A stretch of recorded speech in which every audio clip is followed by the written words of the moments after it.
Bluetooth connected.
Yo, Egg Man, what's going on?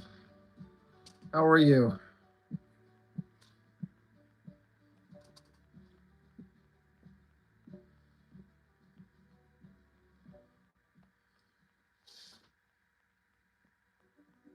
Business internet from T-Mobile means avoiding the limitations of wired infrastructure with secure, reliable. Glad to hear. Glad to hear. Still waiting on shipment of books to come in.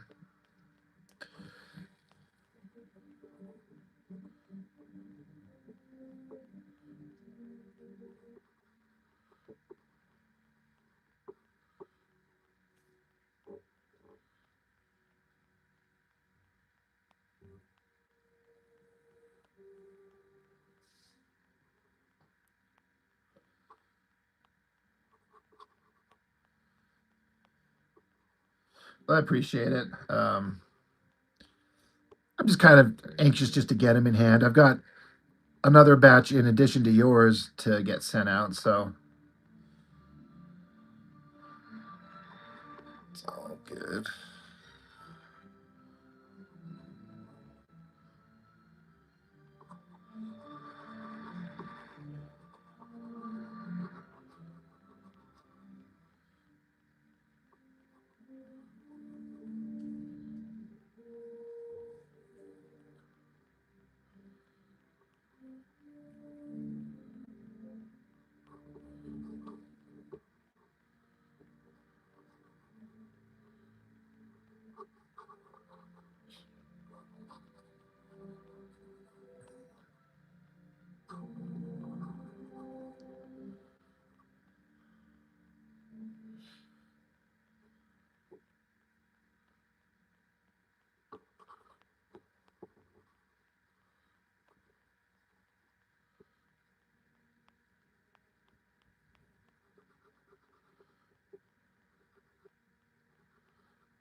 Yeah, I know this time of year is obviously going to be a slow time, and I get it, but I still get a little like, come on, show up.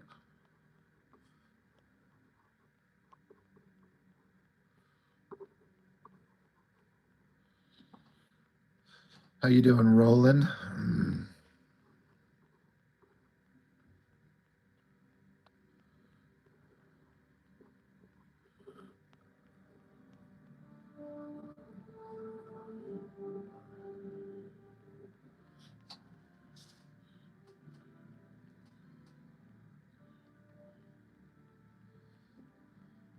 Joshua Santiago says, Huguito?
Oh, you've never seen these, Roland? It's a thing you buy. Almost dropped it. It kind of says on it, but it's you get them at an art supply store. It's literally to extend a pencil, so you can get the maximum use out of these things. As they get super tiny, and you're not just holding this little tiny nub. Fucking commercials drives me nuts. But that's how I'm able to get the pencils that I use down to this big. So I can use them up almost all the way, and it fits in your hand nice. So it just slips on it, and then that tightens it down. Now it extends the pencil. Once I found it, I was like, oh my God, this is one art supply I've been looking for my entire life.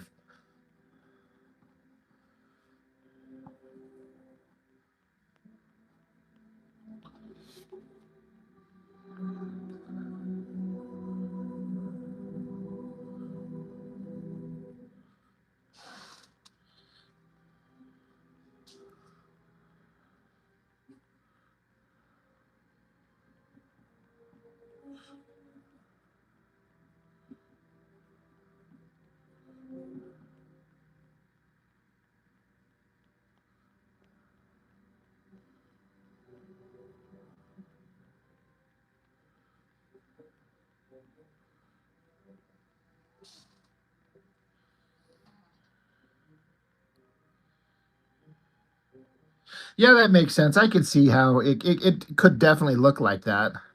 I'm not that crafty to like hollow one out. Like you'd have to like bore it out or something like that. I wouldn't have the tools to do that. But yeah, it's a great tool. I love it.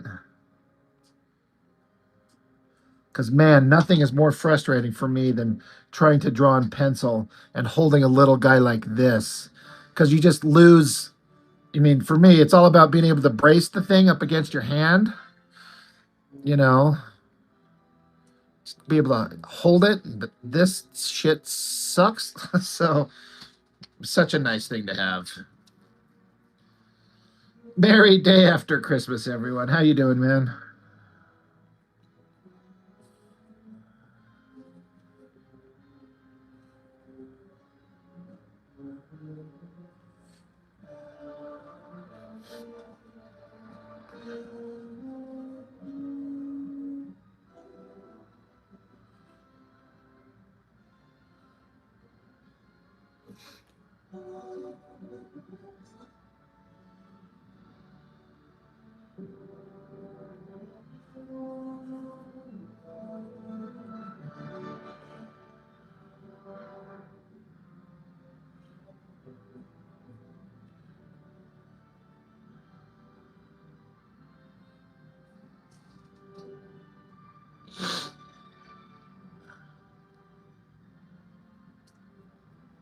Borrow a drill from work to make more. Well, I actually have two of them. Where's my other one? Oh, yeah, it's right there.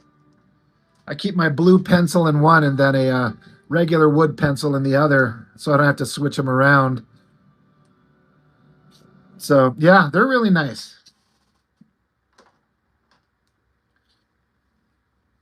27-hour day binge? Barf. That sounds just miserable. Unless it was awesome.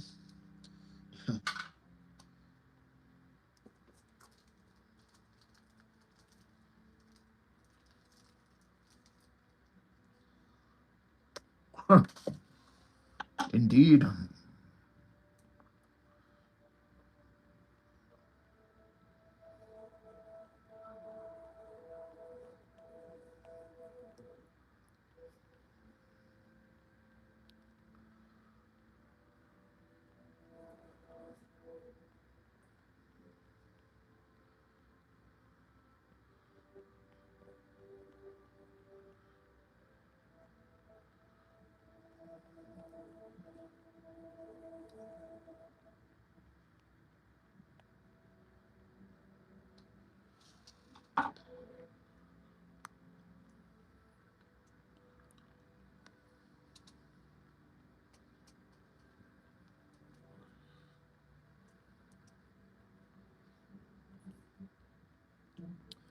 Hey, you wondered if I worked for Marvel, what would I want to do most or enjoy most? Writer, pencil, or inks?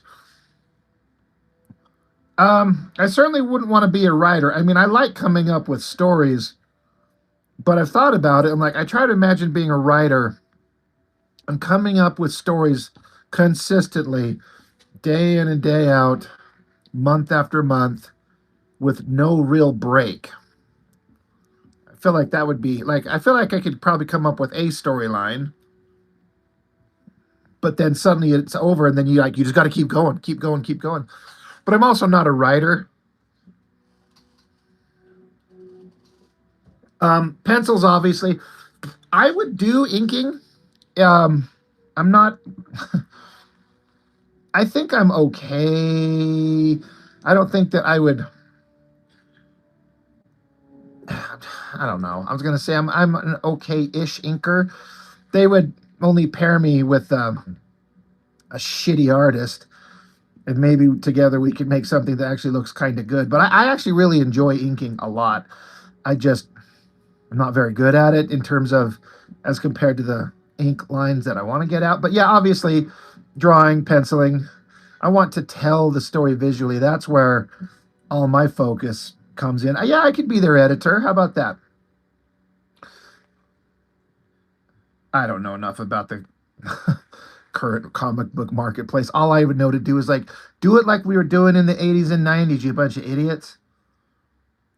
Just get some good artists. Let's go hire some new talent and let's get some crazy stuff going. But I can't imagine that they're not trying to do that. They just don't. I don't know what would work.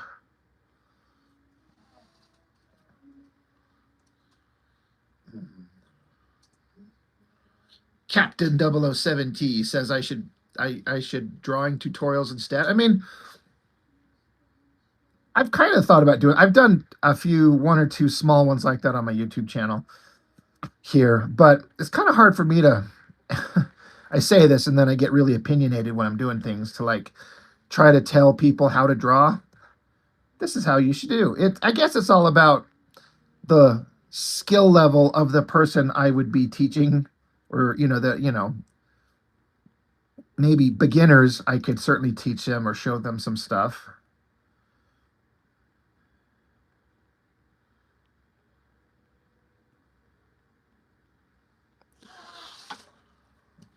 Thanks, Egg. I mean, I like inking, but when I see the ink lines get thrown by the pros, these beautiful Hunt 102, ink lines, I'm just like, oh my God, I want that ink line so bad and I can't get it.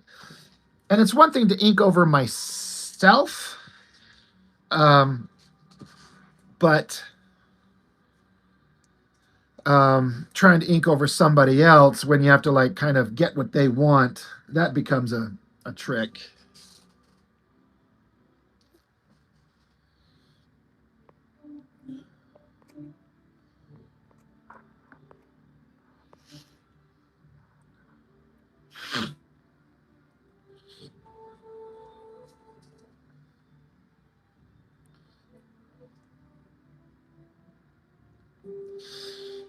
Kiddo got her furniture built and she was convinced that Santa did it. That's awesome.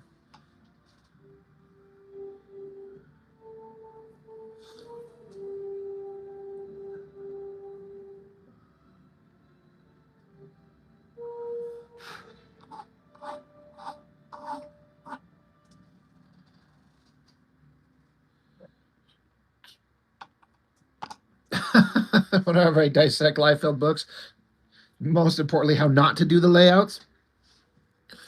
I would take his old layouts of his older stuff and still be like, this works. It's nothing but action, fight, punch, but they were so much more interesting back when he was younger.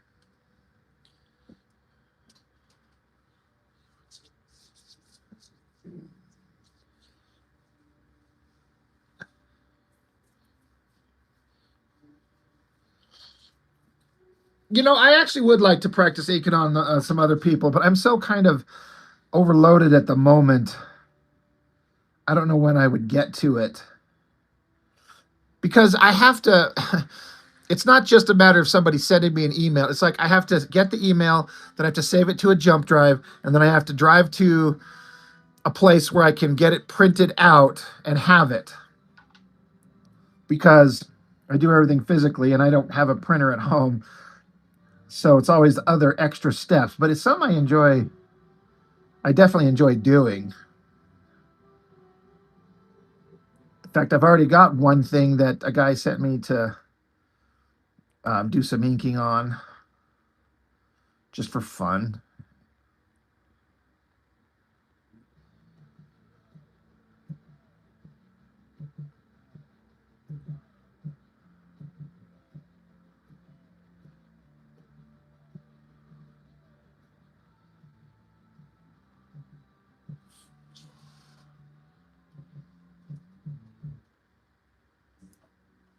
Draw the face of Rihanna. No, I'm just going to keep drawing what I'm doing. Besides, I can't draw caricatures or likenesses without having something in front of me. And even then, it's really, really hard. Whenever I get asked to do portraits of people, I track down a picture of them and do a light box trace of the face to get um, the likeness accurate.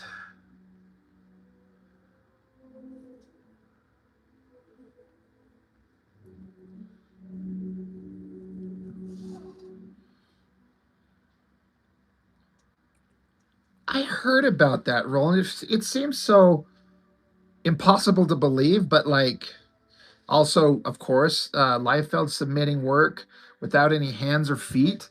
Is that to be like petty or for expediency?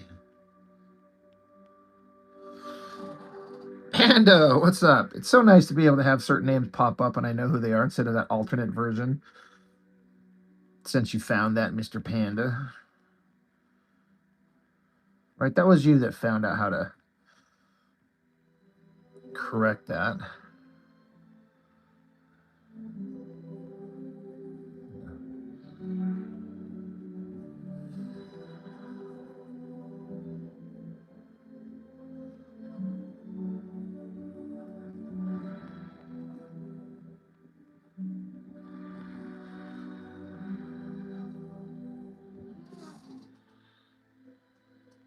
Deadlines. You'd think that Liefeld could draw fucking feet and hands. Yeah, they're a little bit tricky, but it's not like it's asking to draw backgrounds with buildings and cars and shit.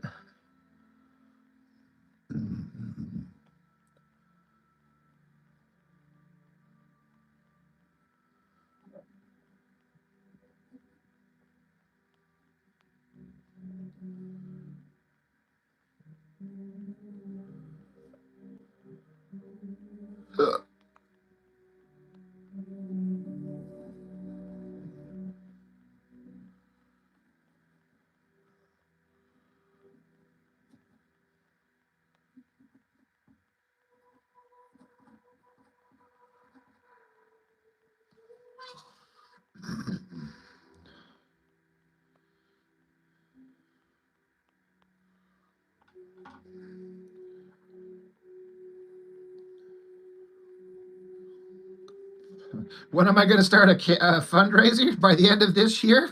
No, not in not in 4 days. I'm waiting for the art to get done. The art to be inked. I'm waiting for Chuck to finish inking it, and I actually want to have the book kind of completely put together before I even start. I want to be able to show people it's done. So it's going to be into next year. Obviously, I'm just kind of waiting on the art portion, the inking portion of it.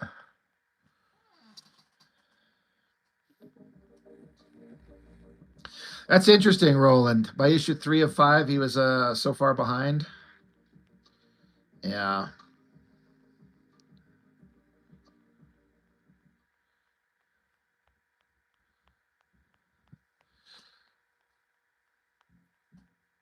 Yeah.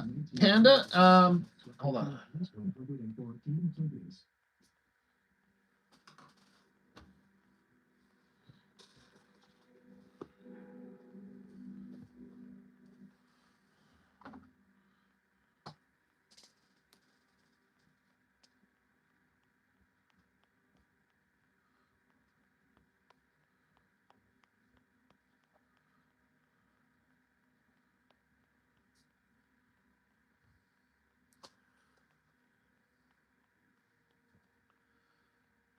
Is that visible enough?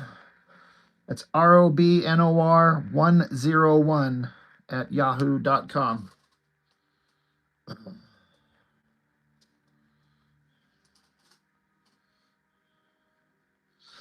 Bionicle Freak, how's it going?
Yeah, I've got 2 or 3 of them left, Panda. That the Ghost Agents book.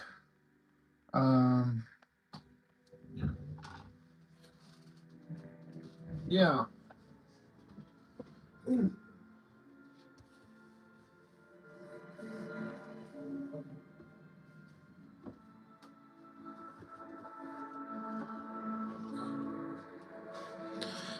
Oy. Yeah, I still got a couple of these guys. I gotta tell you, there's something about good quality newsprint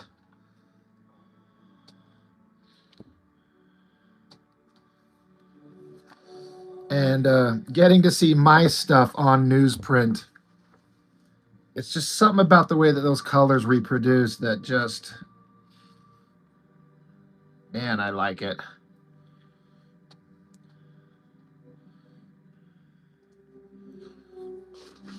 Yeah, Roland, I covered a issue or two that Adam Hughes drew. I tracked those down because Adam Hughes is my favorite. I lost interest in the series as soon as he was gone.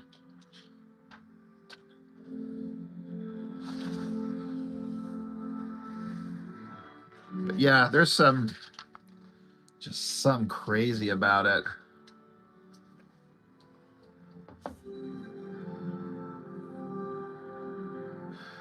I mean, like, I was doing the best that I could do at the time. This is like 2 years ago at this point, but I'm like, all I see is what's wrong with it, and I could have done so much better.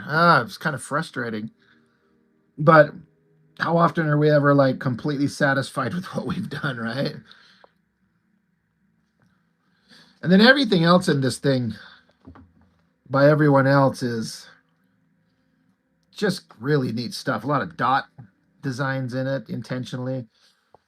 The way those colors reproduce in there. Adam Brooks, hey man, how are you?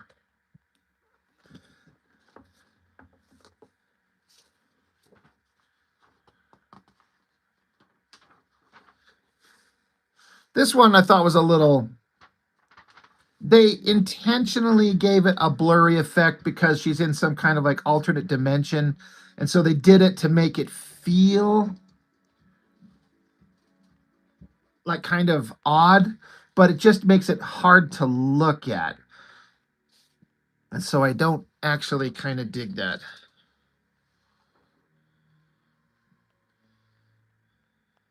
Yeah, you like that minimalist coloring? Yeah, I that's something I really liked about it too. Panda, yeah, when you look at your older work, you're like, what the hell was I thinking? And what sucks is I was really, really trying.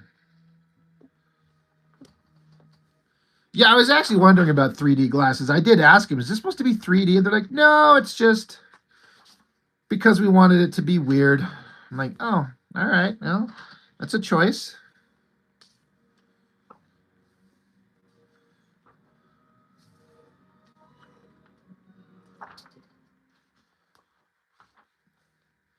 I haven't looked through this thing in a long time.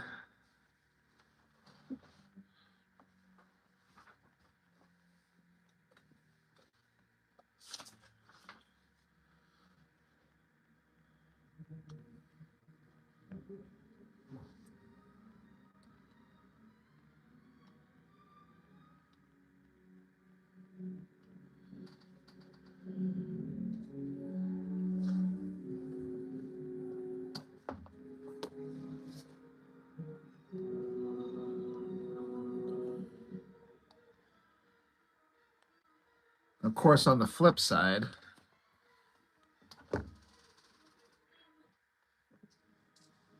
the Metropolis thing, since I guess it went public domain, so they were able to print on this. And this, the way that the newsprint captures this, like it looks like old school film, like gray tone, black and white film with the lights and like that. Something about it's just so neat. There's a reason why Barry Windsor Smith refuses to do a director's cut. Really, is that why? Because Marvel won't print it. It seems like a no brainer. Like, why not do it exactly the way he thinks? Isn't it kind of almost like a guaranteed big seller? Anyway, yeah, I've got that. It's funny that they've been sitting in my closet here for like fucking how long have I had them? At least a year. I kept forgetting I have copies of those things to offer up. I intentionally was offered 10 copies. I could have got as many as I wanted to offer up to sell on my own. They sold them to me at cost, and then I could sell them at, retail.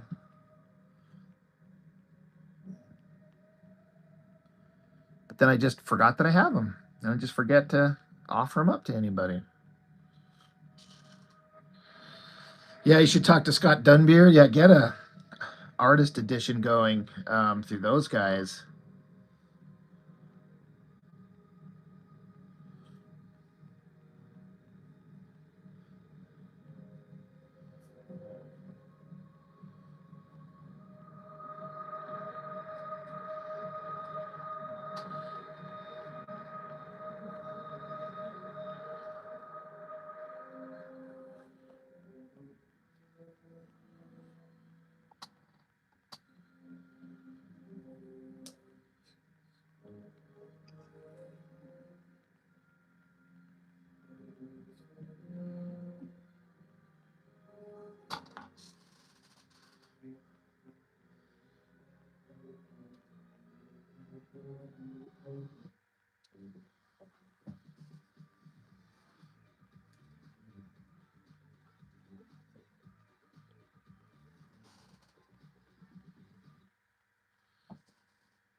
God damn, what's it?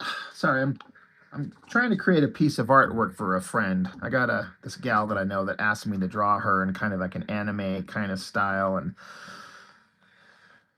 she's like, I want to have my tits out and everything, and gotta put my tattoos on me and everything. And so she's like, just do some sketches. I want to see what you could make me look like. I'm like, all right. What the hell is the name of that popular anime show with the chicks? They all wear like cheerleader outfits and they run around and fight whatever the fuck monsters. What the hell is the name of that series? I can't remember. Somebody remind me. It's been around forever.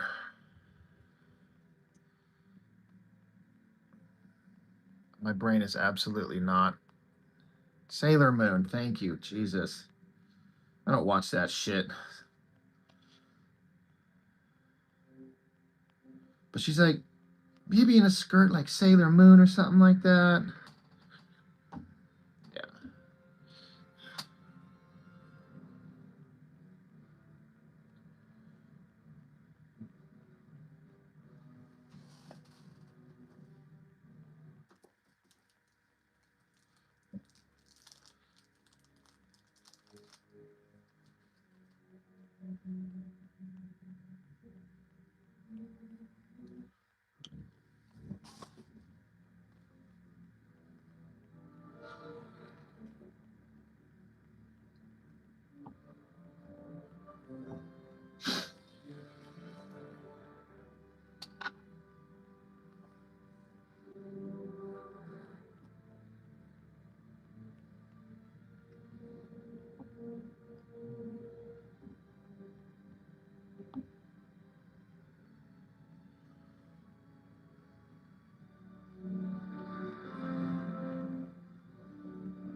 They dress in outfits styled after schoolgirl uniforms, which are in turn based on Navy uniforms.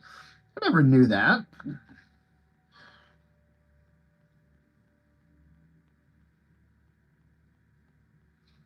Some of that anime stuff, I just don't get the appeal. But then again, it wasn't made for me. Like some of this stuff is definitely, it's just not made for, I'm not the audience for it. So I'm like, all right, well, as long as people dig it, as long as everyone's out there loving their own version of whatever nerd culture they like. It's better for us all.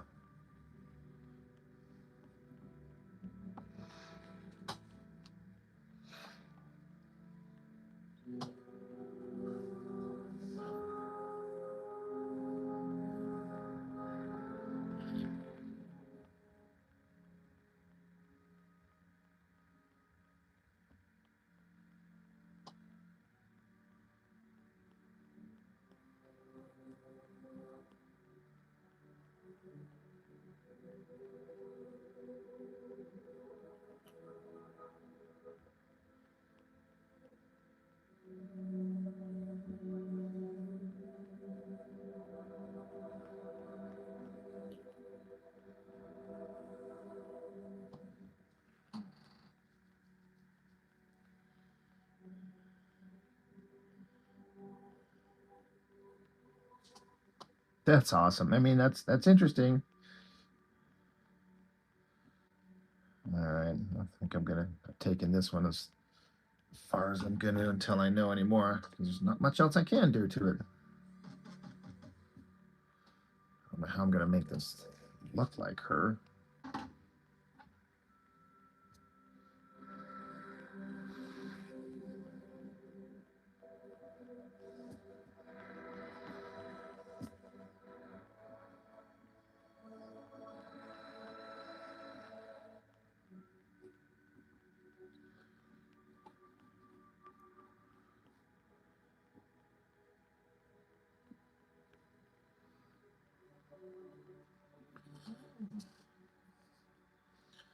All right, well,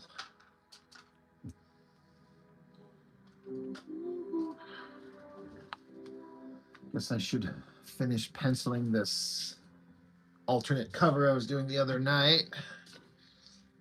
Bust out the light box since. Oh,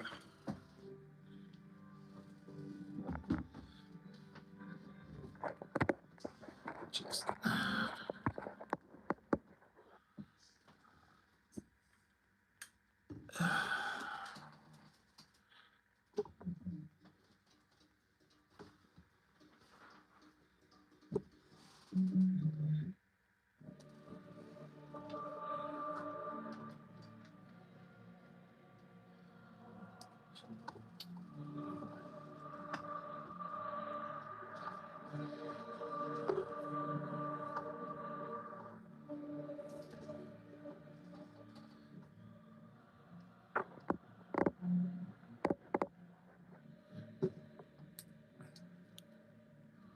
All right, let's finish this up.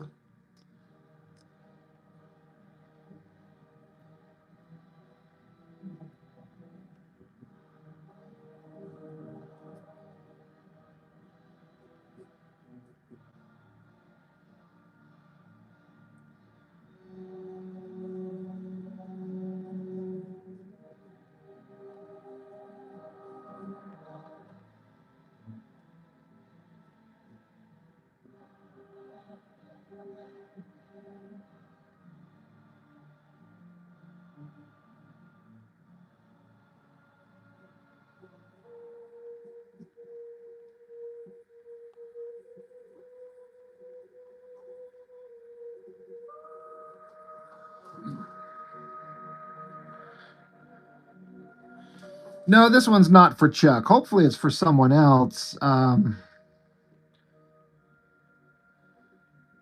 a alternate variant cover, I'm just kind of embarrassed to send anything over to this guy that I'm like have him just go like, oh, dude, that's the stupidest looking thing I've ever seen.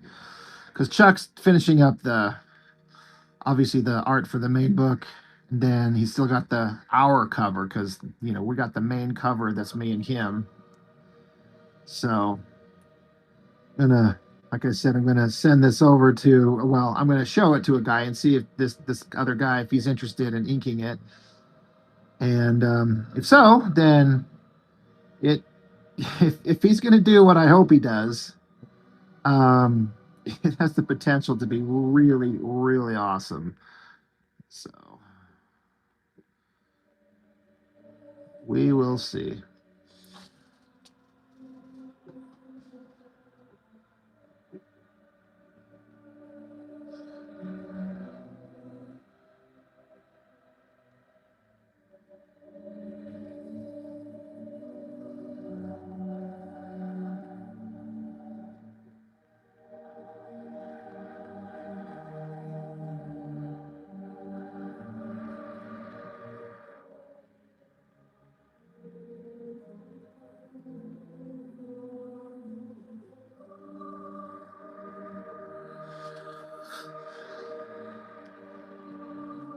I still might end up inking it after the fact just for fun. Once it's done by the other guy, if he wants to do it.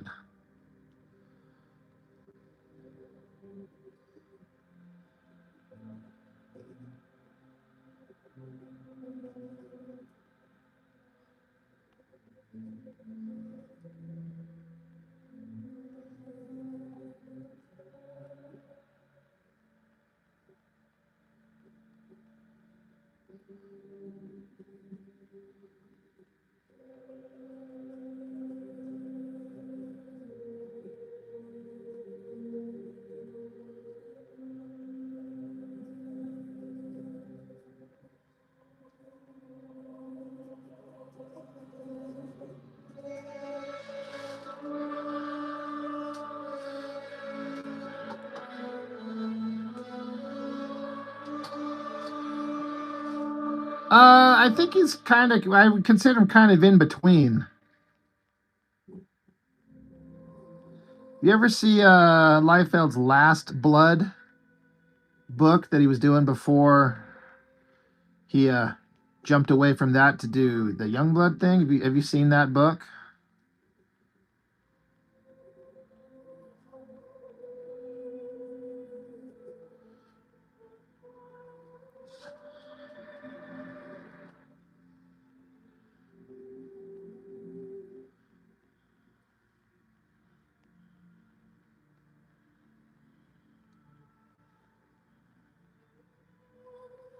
Yeah, Adam knows who I'm talking about.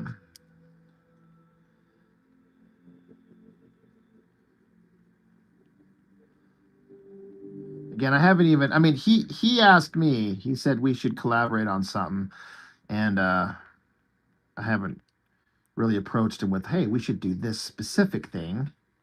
But I'm like, I got to get on this. I gotta before he suddenly decides I kind of want to work with that Rob. That Rob's a chucklehead. That guy's a waste of my time. So I hope he'll like it.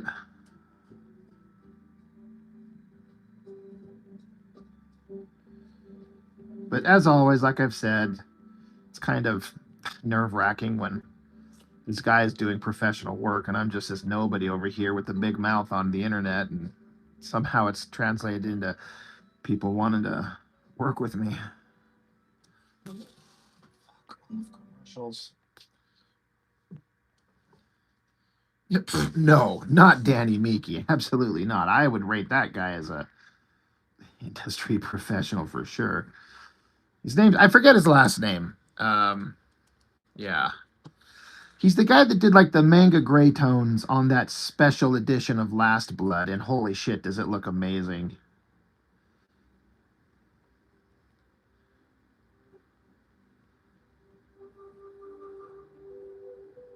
There's no reason Danny Meeky would look sideways at me, nor should he.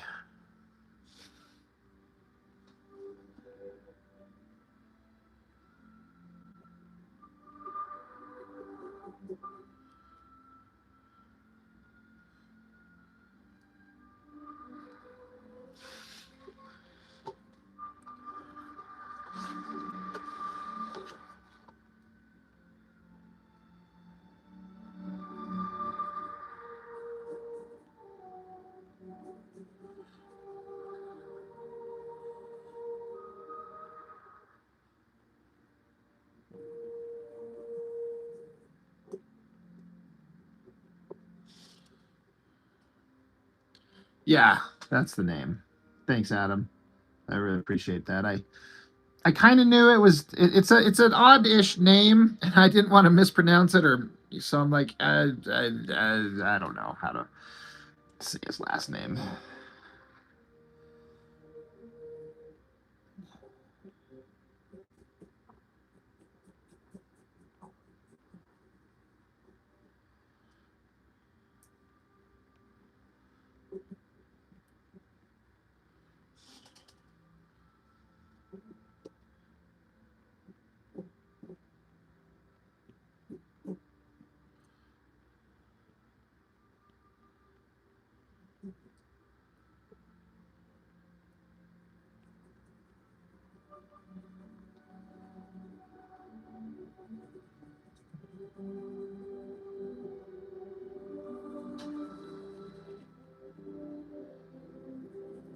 Hey, I'm listening to the Lord of the Rings soundtrack. I got a question. Is there anybody in the chat that's read the actual Lord of the Rings books? Because I never have, but I got a question. Is if for anybody who's familiar with them, like read them.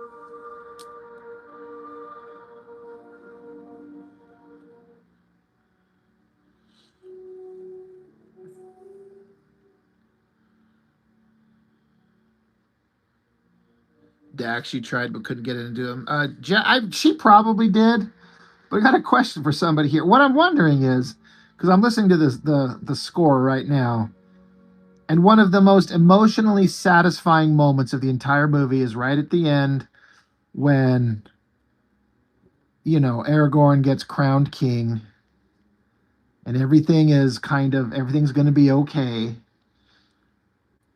and they walk up to the hobbits and they go to bow before the king, and he stops and says, "You bow to no one." And then the entirety of everyone in the kingdom right there bows to the hobbits. Like, was that in the books? Is what I'm wondering, because it was such an awesome like acknowledgement of that. Yeah, we all had our part, but everyone in this world owes their existence to you guys, and that you bow to no one was like one of my favorite parts. I just wondered if that was actually in the book. Right? You're like, I don't remember the movies now. Yeah, that's I know a lot of people that are like that, and I think that's partially why I don't want to try to read them, because I like the movies so much. I'm like, I just all I'll see is the movies, and then I'll just want to sit down and go watch the movies. So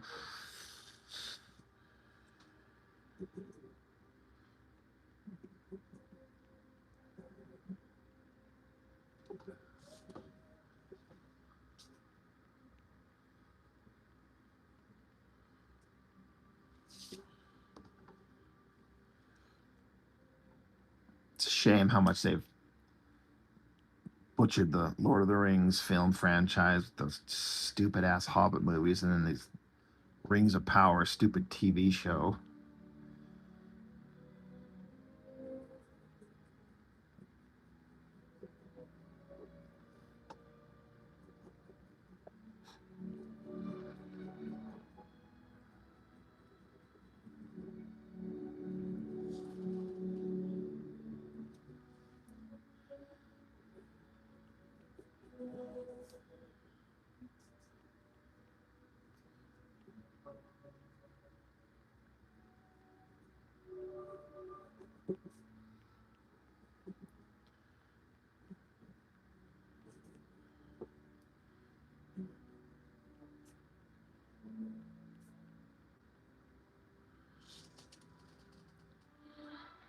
Yeah, the Ralph Bakshi version. I was aware of it, but I did kind of pay attention to it. Then after the movies come out, I sought it out and tried to watch it. Wow, that thing is it's a little rough. Like, I appreciate the artistry and what they were going for, but it's kind of rough to watch, especially watching like how perfectly they nailed the movies. Peter Jackson, how right he got it. I'm like, oh, wasn't so hard. Why'd you fucking ruin the Hobbit movies? Make it just two films at most, but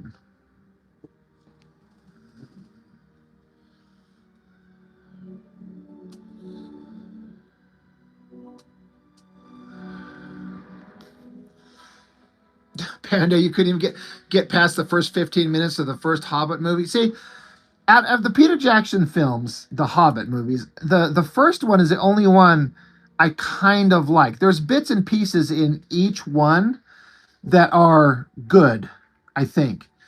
And I find the first one of The Hobbit by Peter Jackson the best out of the three by far.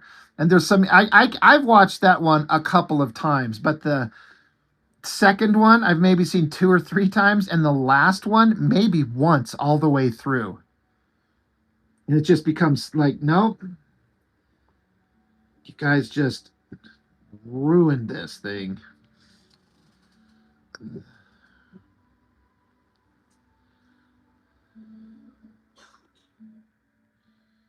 Yeah, egg. From the book, as Frodo saying, even though I return to the Shire won't be the same because I'm no longer the same. Yeah, which is, obviously they included that in the movie at the end, why he takes off and leaves. Um, excuse me. Such a fucking magical movie series. I am so glad that I got to the Hobbit or the Hobbit. Fuck, the Lord of the Rings movies are probably, in my opinion, the greatest film series I've ever had the pleasure of watching. And I grew up watching Star Wars, but for me, like Star Wars, the first one came out in 77, which is when I was born. So Star Wars has always existed. It's never not been there.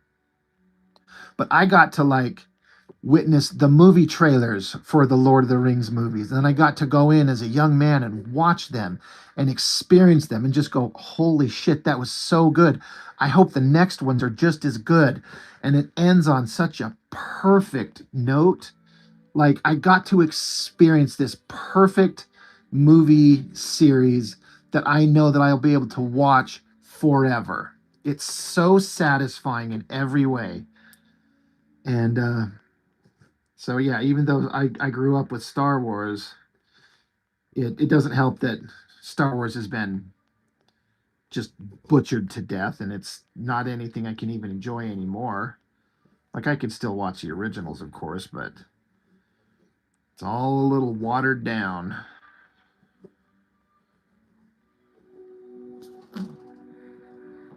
And honestly, I kind of feel the same way about the epic run of the Marvel movies, starting from Iron Man and just on and on through the whole thing, all the way through Endgame.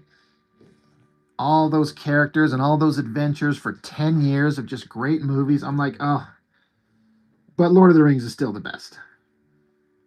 So satisfying. I'm so glad that I got to witness that.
Dungeons and Dragons was big when you were young. Yeah, I was definitely aware of Dungeons and Dragons, but for me it was like, well, it's that animated show, right? What else is it? And then I don't know exactly what did Dungeons and Dragons start as? Was it like a role playing game or what? I don't even really know much about it except its existence. But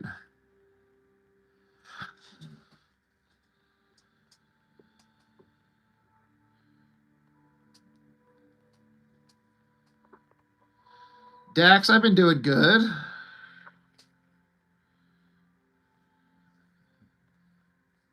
It was a role playing game. Okay, yeah.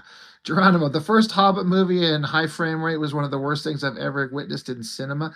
So I have to say, when it first started, that movie, I was like, something is so off about this. But there were moments where I kind of like, okay, I can see what they were going for, why they are doing that, because it did add a depth of field and things like that that was like, okay, that's kind of interesting. But do I want to watch these movies all like this? No, there's no need for it. So there was something interesting to experience, but I'm like, just stop. I don't need all this crazy shit. I just want a good movie. I want to go sit down with a great sound system and um watch a great movie and some comfortable seats and just experience cinema. There's a reason. Like there was a time we all probably all remember when years and years ago, where every summer there was several amazing, awesome movies coming out. We just couldn't wait. You go to the theater, and of course there's long lines and it's packed and it's crazy, but it was fun because we weren't going to get to watch these things for months at home.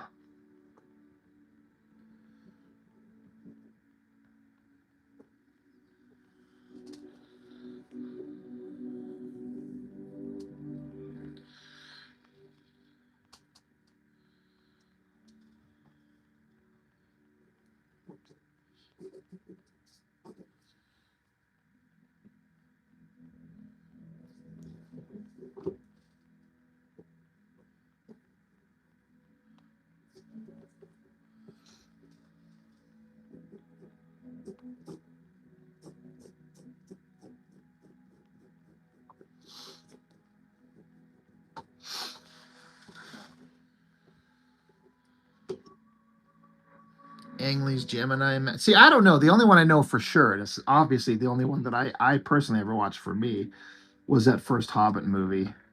I don't seem to remember the other ones being that way. I only remember noticing it on that first one. Um, Again, it was interesting, but fucking stop it, guys. Just stop.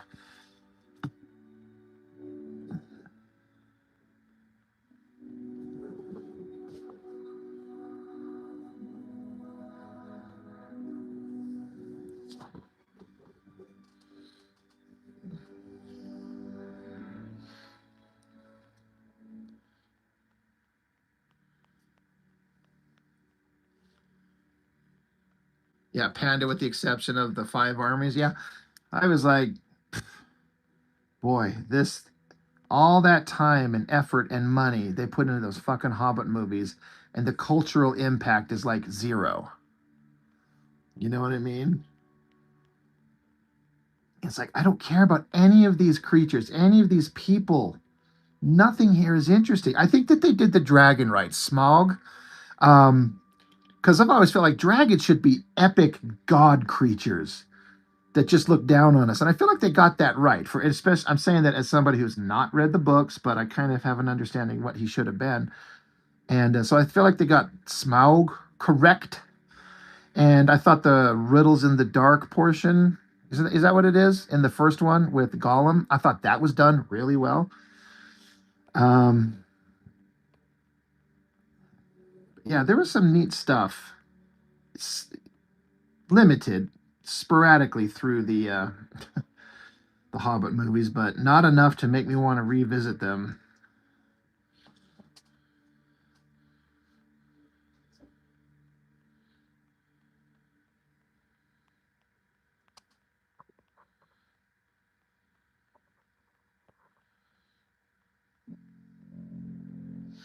Damn, Egg.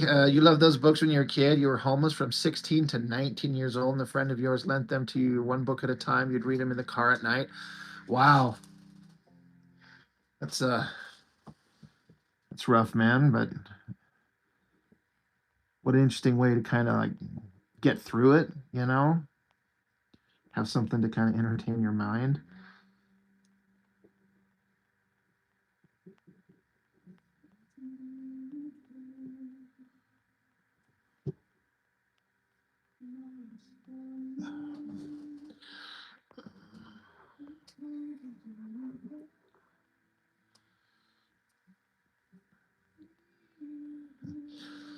Yeah, Smog was the one good thing. Yeah, he was. That was really interesting. The effects on it, the way that Bilbo could just barely keep out of his grasp with the ring on. Like he's invisible, but the guy still can kind of smell him, and you know he's right there. He's gonna get you.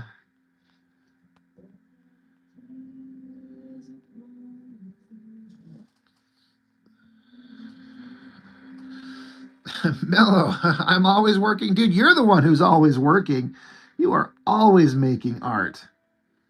If you guys want to see a hard-working trooper, go follow his channel. Man is always painting, drawing, sketching.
Hi, Andrew.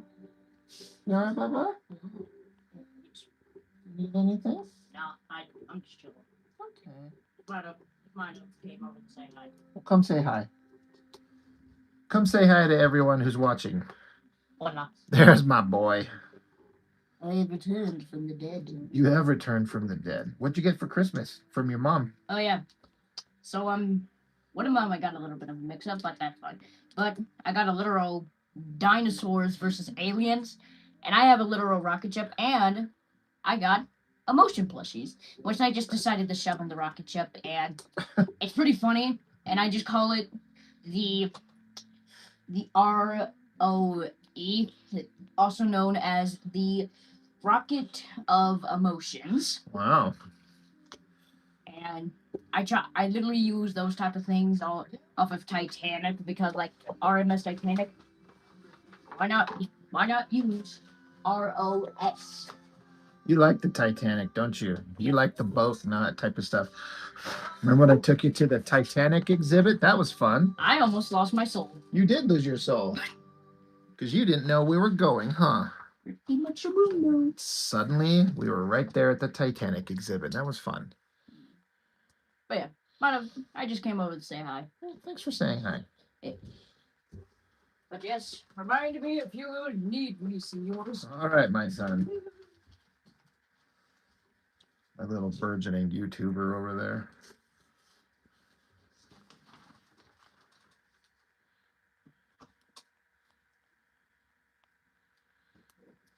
Hey, crazy times being a homeless teenager in the 90s. You'll write an autobiography about those days before you die when you're ready to confess. I bet you got some stuff to tell.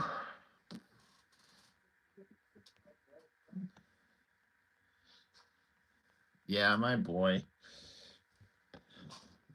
He just kind of come wandering by the hallway, and there's nothing down here for him except one of the two bathrooms, but he usually uses the other one at the other end of the house. And then there's a bedroom, but that's my roommate's bedroom, and she's in there asleep because she has to get up and work early.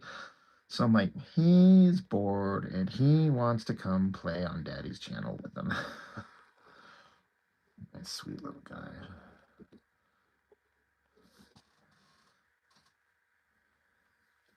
Is it wrong that if I could figure out a way to monetize his ass like some of those other dirtbag adults do, put him on online somehow playing with toys or some shit and make a lot of money? I'd want to do that in a second, just because I'm a shallow asshole and I want money. It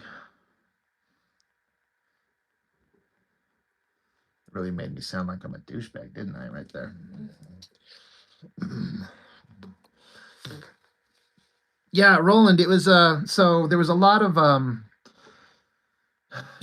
images, like things on the wall and a lot of displays of stuff that were some stuff was not from. All right, so the majority of the stuff, I'd say 99% of the stuff that they had on display was from like sister ships of the Titanic or very, very similar. Like there was a door, an actual door from, I think it was the Olympic that they have, and somebody had like bought and kept in their house in England for years. But there was a few items, one or two things that were actually on the Titanic itself. Like there was a dishware set, like a cup and a plate that somebody had put in their jacket and tried to take it with them or steal it or whatever when when they were evacuating, and it got confiscated. And so there's a piece of fucking dishware that was on that boat. It's fascinating. Um, and then there was a recreation of the grand staircase, which if you wanted to pay like $40, you could go up and get a picture taken. And then yeah, there was a big sheet of ice that you could touch, so you could feel how cold this was, like an actual iceberg kind of thing. Um, yeah, projected screen. Yeah, there was like a real time projected animation of the ship sinking and a mock up of like one of the rescue boats you could sit in the dark and watch the boat sink in real time. Um, and my son, for some reason, he just got into boats. Like he started loving Pirates of the Caribbean and the Black Pearl, and suddenly he was into Titanic a lot. And so I'm like, I saw that this exhibit thing was coming through Utah here. So I just bought tickets and I just threw them in the car about a month ago. And I said, come on, they're like, where are we going? I said, oh no, it's a secret. And then we rolled up to it, and he actually saw the sign before I did. There's a big giant Titanic exhibit sign. He's like, Dad, there's something for the Titanic. I said, yep, that's where we're going. He's like, what? I got the exact reaction I was hoping, that he would see it and just flip out. And he did. And it just, my Grinch heart grew 2 sizes bigger that day. I made sure to take a bunch of pictures. Like I've got pictures of it on my Instagram. I documented the whole thing.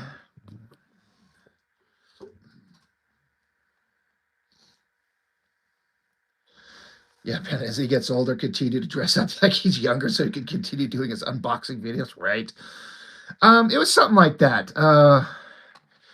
No, not after the hull snapped. When the hull snapped, it was like 2 hours from the time it hit the iceberg and it took on water. But once the hull snapped, it was pretty quick after that because the front part of it sunk, and then the back end kind of floated there and then eventually went under. But yeah, once the boat snapped, it was rapid fire death after that.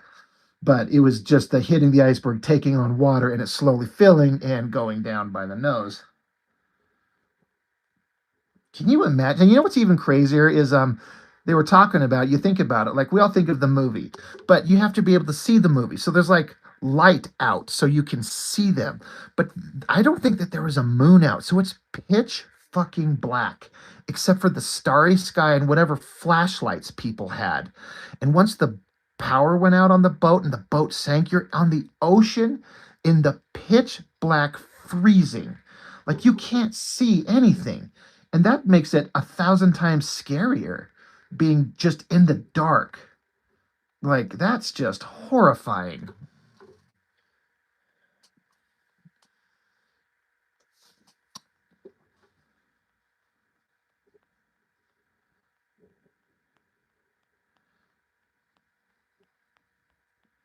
You know what? And there is a sequel that they should make to the Titanic, and I really, really wish that they would do it. And I'm being dead serious here.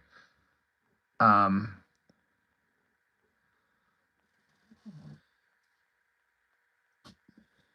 they had flashlights. It was like old school battery use flashlights, and then lanterns of some type. But yeah, they had electrical flashlights. Um, but the story of the Carpathia, the ship that came to rescue them, there's a a page, a YouTube page. I think it's Ocean Liner Designs, And this guy talks about big ships and stuff like that. And the story of the Carpathia, um, where they get the message and they have to rush, like um, they got their own passengers on and everything's just kind of a chill thing, and suddenly it went into panic mode, and they're like getting the boilers up to steam and they're full speed ahead this direction, but they're also steaming straight into a fucking ice field.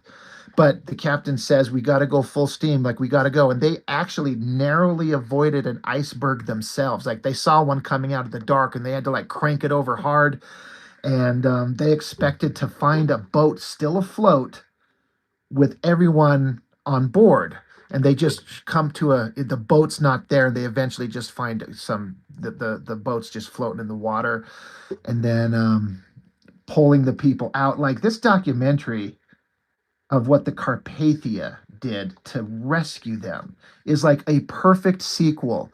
And you don't ever have to even see the Titanic itself, just mention it by name, have them roll up on the scene and pull people out of the water. But the actions of the captain and the crew and the panic and how they were going to rescue people, but then they get there and it's just so many people that died. It's just really, really fascinating. I'm like, there is actually a legitimate option for a sequel to Titanic, and it's the boat that came to rescue them.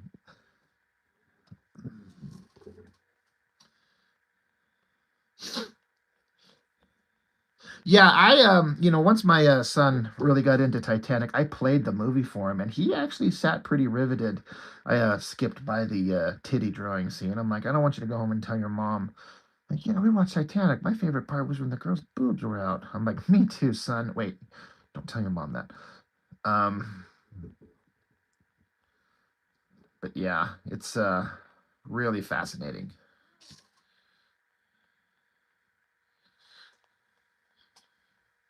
Yeah, 8-hour rescue operation. Did all this. They started making all this food because they expected to take on 2,200 people, and can't remember the number of people that survived in the boats. Not a lot. Um, and then when they got to port, I mean, the story doesn't end just picking up the passengers. From what I was reading, that the captain of the Carpathia was extremely protective of the passengers and the horror that they just went through. And so as soon as they got to port, like reporters were trying to fight their way into the boat to get the first exclusive interview. And he got like really aggressive with reporters, stopping them, not allowing them to get in there and take advantage of the situation for a sensational story, to respect the passengers they pulled out of the water. He was seemed like a really neat guy. He went to bat for the poor people. It's anyway, blah blah blah blah. It's really interesting. They should make that sequel. Just call it Carpathia, and then you could just have them be like, "Sir, we got a message. The Titanic's going down. All right, we'll go get him. No problem. We're fast. We're near. We'll rescue him. Oh shit, ice fields right ahead."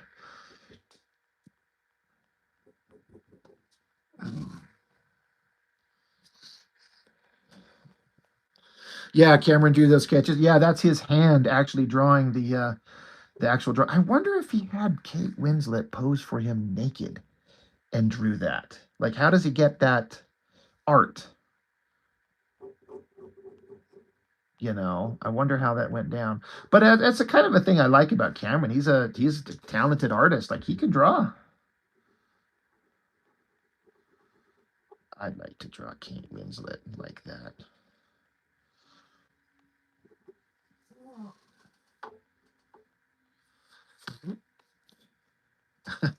Cool little comic for Rob Titanic too. I remember years ago when I was a very young kid, I kind of knew vaguely about the Titanic, and there was some movie, made for TV movie or something like that, I think, where it was like raising the Titanic, and I guess this is before they knew what had happened. I guess, but they actually, like in the movie, they got something underneath the boat and raised it back to the surface in one piece. Like I guess they didn't know that it split in two. or they just assumed it hadn't because they hadn't sent anybody down to look at it yet. I'm not sure, but I just remember this ridiculous movie. At the time, it seemed awesome, but now, in retrospect, like there was a guy walking along the deck of the sunken Titanic because they raised it back to the surface, and now you're like, well, now we know for sure that thing is in two pieces.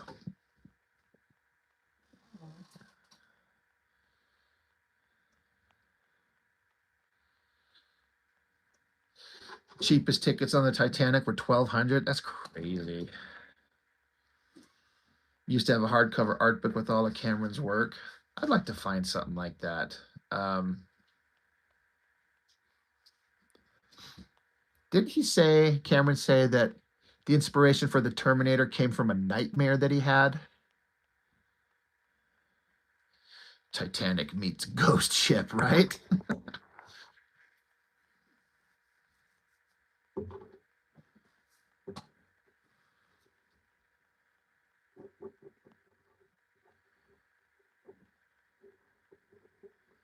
Has anybody gone to see the new Avatar movie? I just haven't had a chance. I want to. I was actually pondering taking my kids to it. They haven't seen the first ones, so I don't know if just taking them straight into the third one, if they'd give a shit or if they'd be lost or they probably wouldn't care. The only thing kind of stopping me taking them is it's a 3 hour and 20-minute movie. It seems like a lot for my poor boys to be forced to go sit down and watch this movie about Thundercat Spurf Island.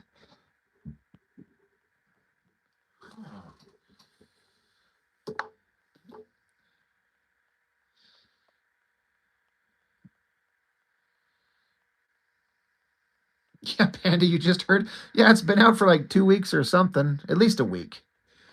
Yeah, Avatar, Ash and Fire, and apparently it's making good money. Whether it's going to make the same $2 billion mark like the previous ones, we'll see. You know, my mom used to be into Dirk Pitt. Now that you mentioned that, Roland, um, I remember because she'd say the name Dirk Pitt. I'm like, Dirt Pitt? What the hell kind of fucking name is that? um, and Sahara is a sequel to Raising the Titanic. That's interesting. Yeah, Dances with Wolves. Now, there's a great movie. I saw that in the theaters, and that was one of those like formative, like emotionally charged, awesome movies that I got to see as a kid. Had no idea what I was going into, but for some reason my older brother talked me into it. He's like, we should go see this movie. I'm like, all right, sure. Movie about a guy and dogs or something? Sure, whatever.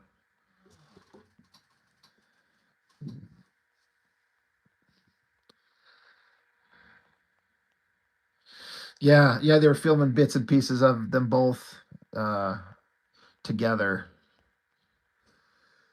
And he wants to do 4 and 5 too. I'm like, I don't want 5 fucking Avatar movies. I saw somebody, a reviewer, talking about how never before has there been a movie series that made so much money and had so little cultural impact. No one fucking talks about the Avatar movies and talks about the history of Pandora and gets into the lore of all it. Kind of like people get into with Star Wars or something like that. Where do these people come from? Where do their weapons come from? Who made them? What are the other characters? Who are these people in the background? Like there's no cultural relevance. They come out, they're visually exciting, and they go away, and then people are like, "Oh, there's another one."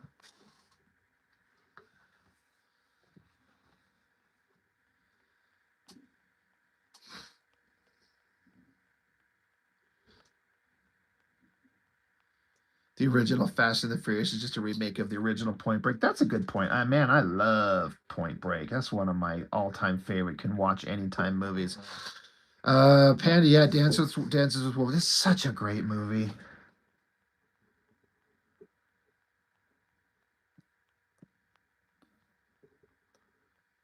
Fucking love it.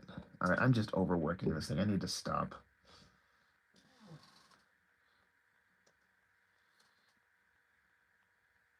And who knew that the Fast and the Furious series would turn out to be what it did? literally rocket cars into space. I never did see the last one. I saw the first one, and then I think I saw 5 and 6, and then I kind of stopped. So I was like, ugh. I mean, some parts with the cars are definitely fun. Like I was enjoying it, but I'm like, all right, I did.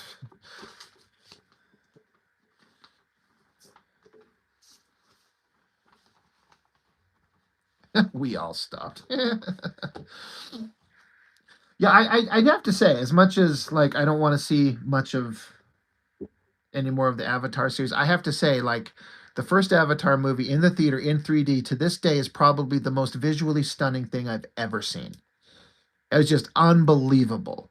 And then I honestly got to say the same thing about the second one. When they're underwater, floating around, the clarity, the 3D, the creatures. I'm like, this is unbelievably beautiful imagery. It's insane. And that alone kind of makes it worth at least one viewing in the theater for me. But boy, I don't give a shit about like, oh, I can't wait to watch it at home. I wonder what's going to happen to these characters.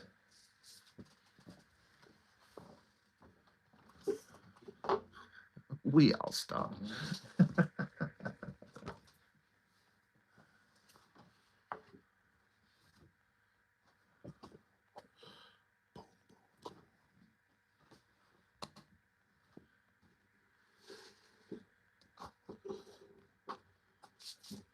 They admitted it was getting boring. Yeah, and I mean, I actually don't blame. I kind of appreciate that Fast and the Furious series just went into insane territory. Like they obviously know what they were doing, and I actually kind of respect it for that. I'm like, you know what? They're not pretending it's not something that it's not. It's not high art. So for that, I actually kind of like, all right. I don't think I particularly care for Vin Diesel though.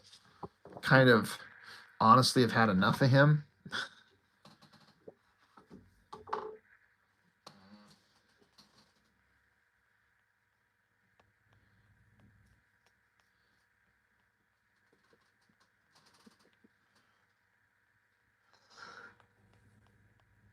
Oh, come on.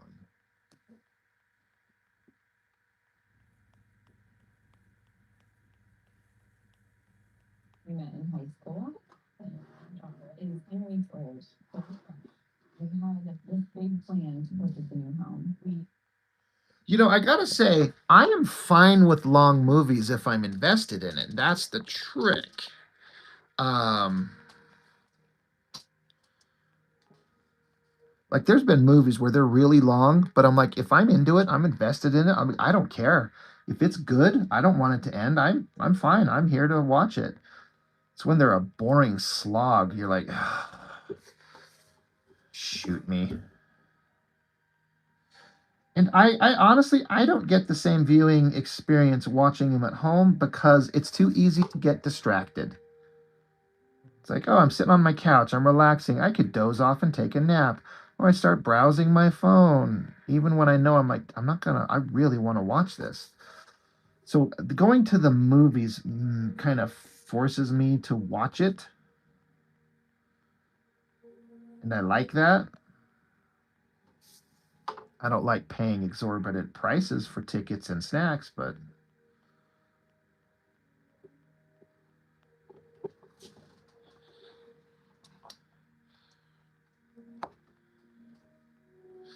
yeah, Egg, I am way into the new Dune series. I have never read the books, but I actually was one of the few people that liked the original Dune movie. And I liked it because it's weird.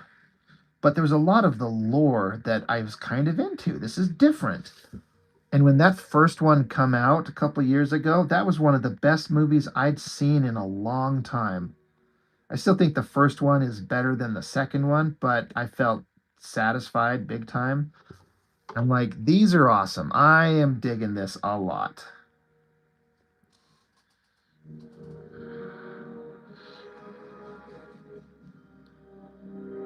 Todd, you've seen this episode. This is like the third drawing I've actually had on in front of me. I had a sketch I was doing, and then I finished some penciling on a cover, and I moved on to I need something to ink or something to work on, so I just got this one out. That's funny.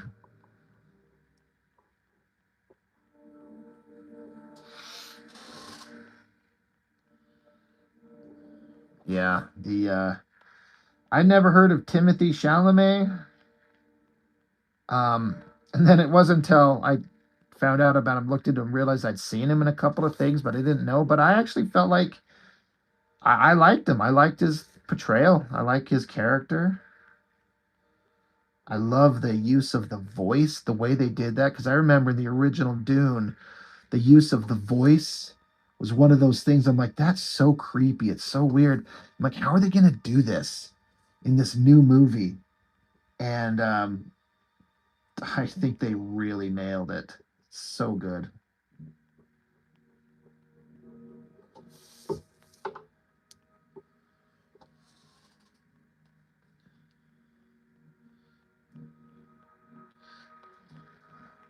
Yeah, I get expensive concessions, but Jesus Christ, are they like I go and I take my two boys and I go intentionally like we go during the day, so it's not a late showing, so it's a little bit cheaper.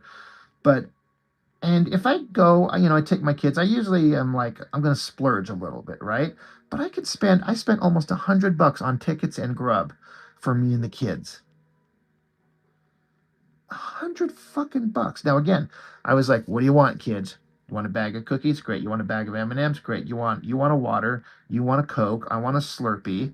I got a pretzel. We got a thing of popcorn." So I was really like going nuts. So obviously I could save money if I just didn't blow it on a bunch of junk food. But when I take my boys and I want to make it kind of fun for them, get them shit that they really like. So it's like it's my own fault. I get it, but still. I miss the good old days. There used to be like a dollar theater, like the second run dollar theater where you could just go. All the movies that come out a couple months earlier, they'd go in there. They charge you $1 to get in. Fucking everybody went to those.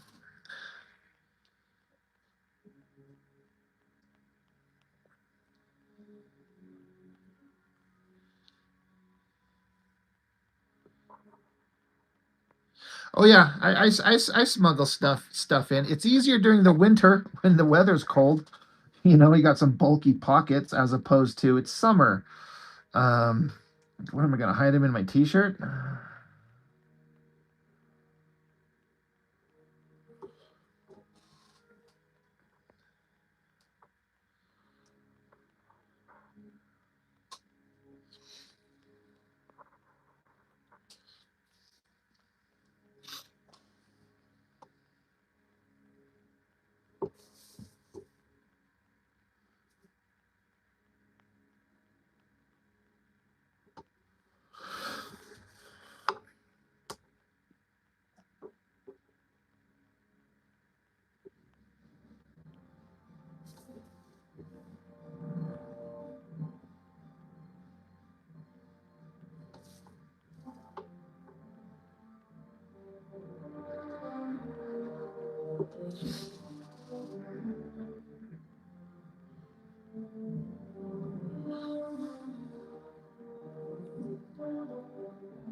Just get rich, right? That's my that's what I've been doing wrong. I keep waiting to win the lottery, but I think you have to like play the lottery to win the lottery. Is that what I'm doing wrong?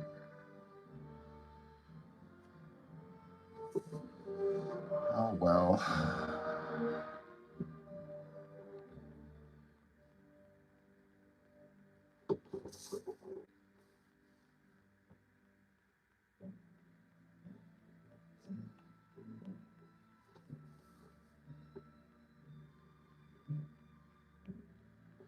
I would love to get rich. And I mean like filthy rich, like Ninja Turtle money rich, so I could fund a bunch of comic projects like what's his name did when he got his Ninja Turtle money. that actually probably lost money, but we're still going to fund comic books. Every one of you would get your projects printed up.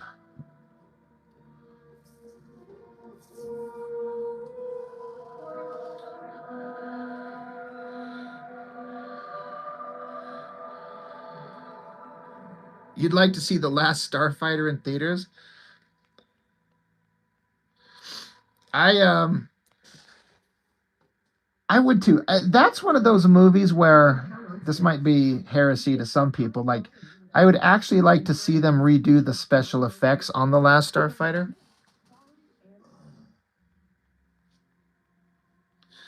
Because I like it for what it is. Like, don't get me wrong, but keep the exact same shots, music, sound effects, but just update the effects a little bit. Because some of the effects in some parts of that, when they're in space, like when they're in that asteroid, looks like melting ice cream instead of rock. I don't know.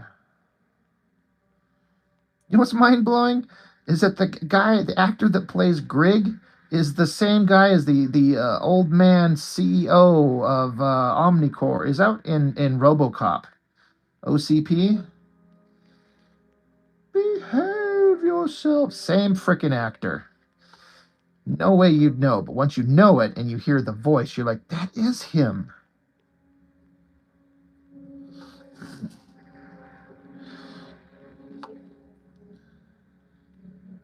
Yeah, yeah, redo the effects. Yeah.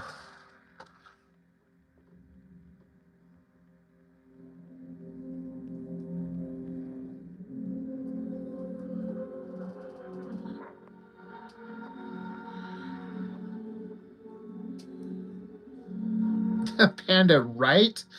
What are you gonna do when you win the lotto? Buy a new sports car, a new house? No, I'm gonna quit my job, stay in my room, and draw all day long. Well, I would get a new house. Again, we're talking filthy rich, like crazy rich, right? I'd have a new house, but it wouldn't be some mansion bullshit. It would be just some nice residential home, a big, nice house. I would have a couple of nice cars, but not like Bugattis and Lambos and shit. Um, I'd have the greatest art studio in my house ever designed.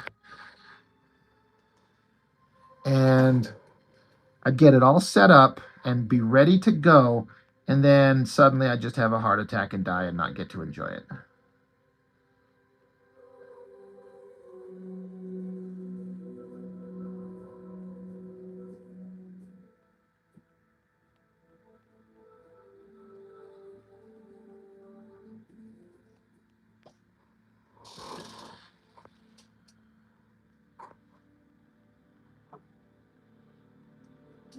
Nice cars means they run. I would have a 69 Dodge Charger, probably one of the those fastback Mustangs, the Eleanor from Gone in 60 Seconds. Because as much as I'm a Charger guy, that fastback Eleanor is the most beautiful car ever designed ever. And then probably some kind of like SUV to drive around in.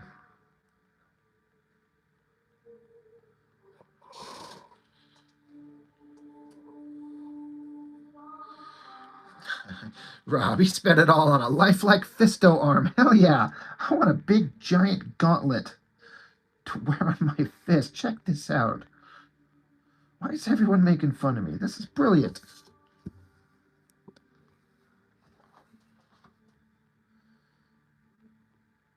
Can I pay some hot blonde hooker to dress up as She-Ra for me? With that kind of money, I could. What do you want me to do? Nothing. I'm just gonna get this glove out, and we're gonna have a fun night of role play.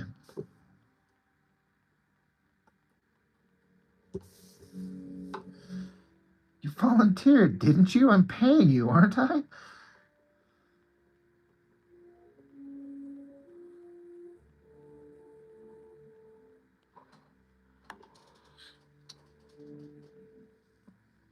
I wouldn't get a station wagon. You know, Depends. Why not, right? Station wagons are awesome.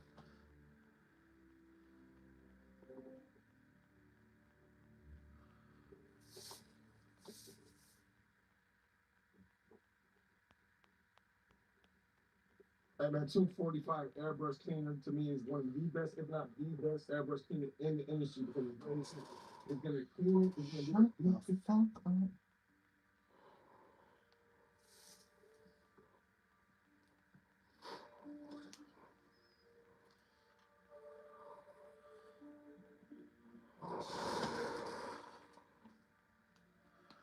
Yeah, if I won a huge ass a bunch of money, I don't want a big lavish lifestyle of mansions and shit. I might want an on-site swimming pool. That might be a thing.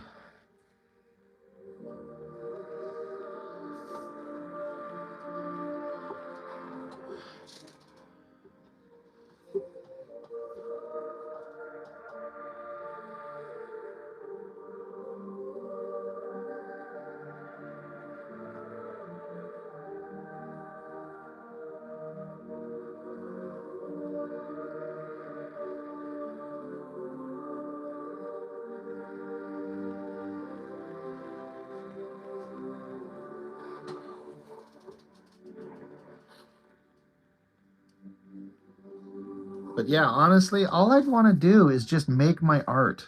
I mean, I don't think money would change me that way.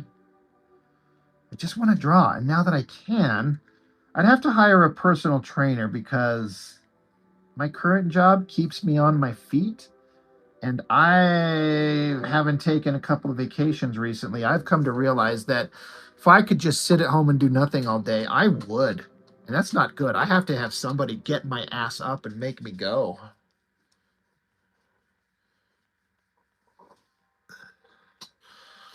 So I'd have to have a personal trainer to keep my ass up and going. So split my time between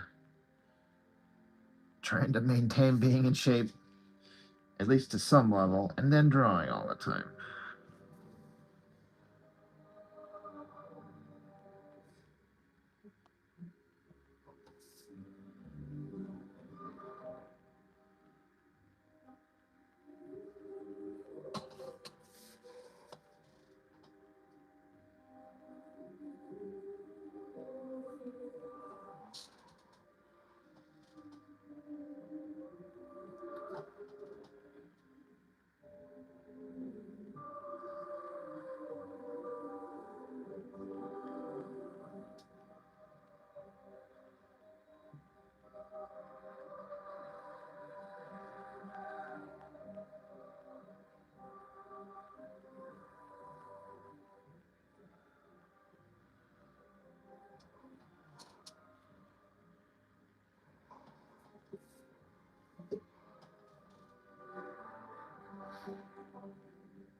Anybody else hold their breath when they ink? Like if I breathe, it's going to unsteady my hand. That's a normal thing if I'm just making it harder on myself. I want to be rich. You think you know no, go to All right, Egg. Thanks for stopping in, sir. Appreciate it. Panda, you do? You're like, okay, take a deep breath and let's go.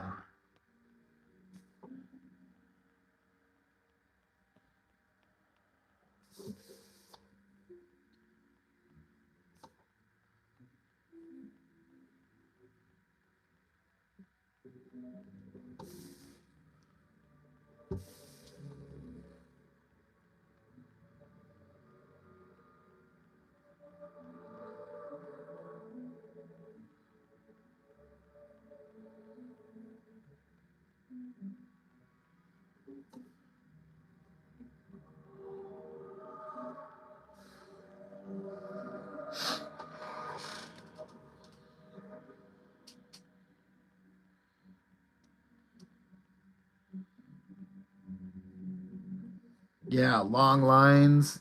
Yeah. I'm sitting here like, kind of want to ask that to some other inkers, like especially like professional guys. So breathing techniques, you just hold your breath too. How do you guys do it? They're like, we do it because we're good. Like, yeah, I know that, but come on.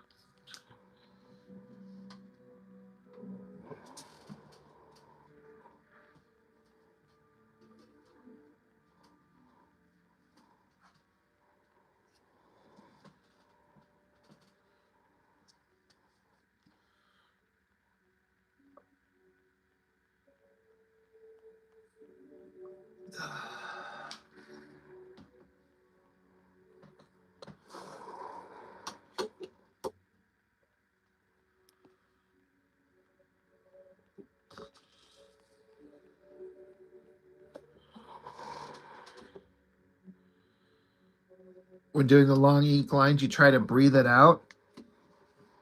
I don't know that I actually feel like my holding my breath actually helps. It's just a thing that I do. I can't seem to break myself of it.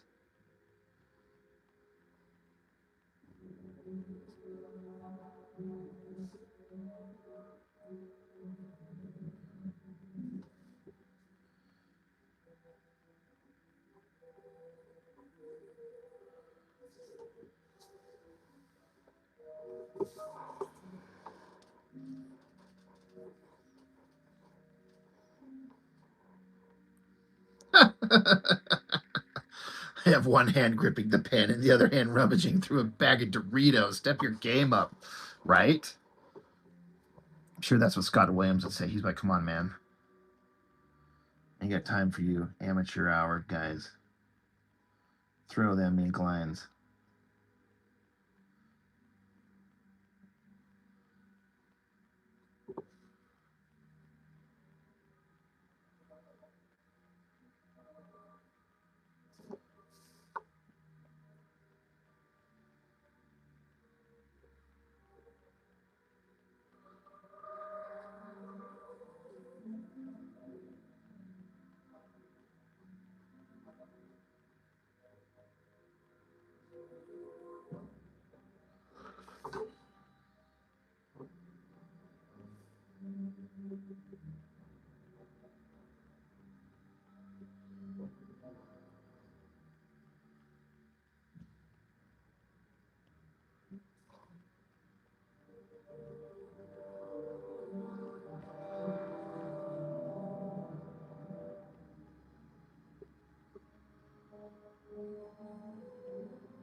AT&T's been carrying American calls since 1876. And you've been around that long?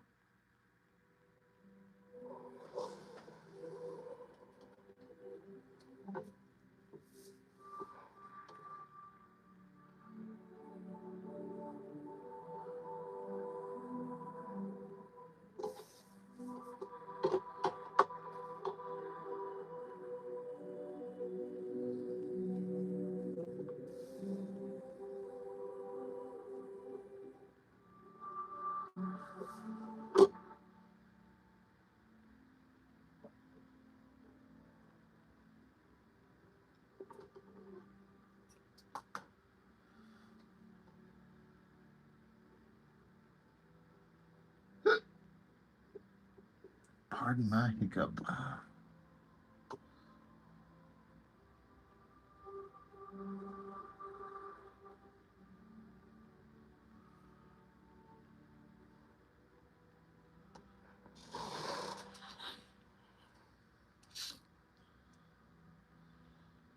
A Raymond Gay interview. I don't even know if I know who that is. He doesn't do sketchbooks either. All right, so I'm not completely weird. There are some of us out there that are just like, I don't do sketchbooks. I draw a lot, but I don't draw in sketchbooks. So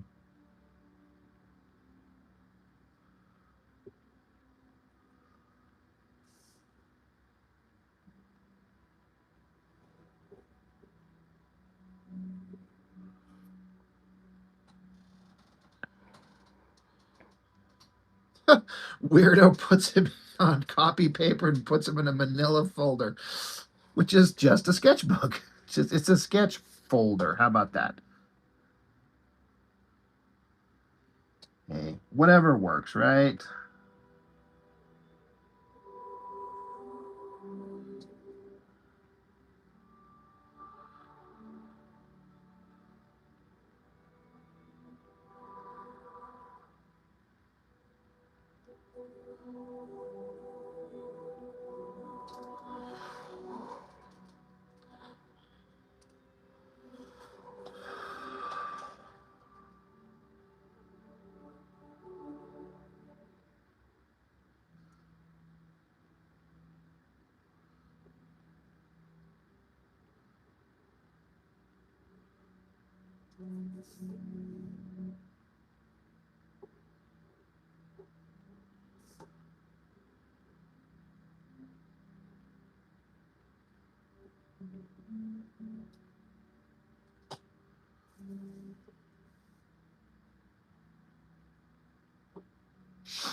Oh, he's the guy doing Darkness 2 and 3. Okay.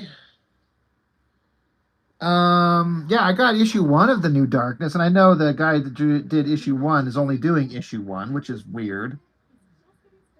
And I've been really curious about who they were going to bring on to do the subsequent stories. It's kind of a weird thing to intentionally one artist on one issue.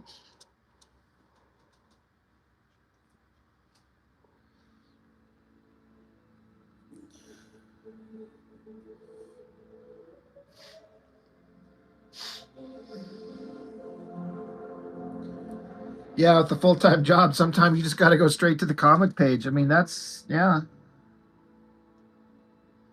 what I do. I got comics to make. I ain't got time to sharpen my skills. I'm going to put whatever fucking slop I do right on the page, and you're going to take it. Maybe that's why I suck. You know what they say about me? I suck.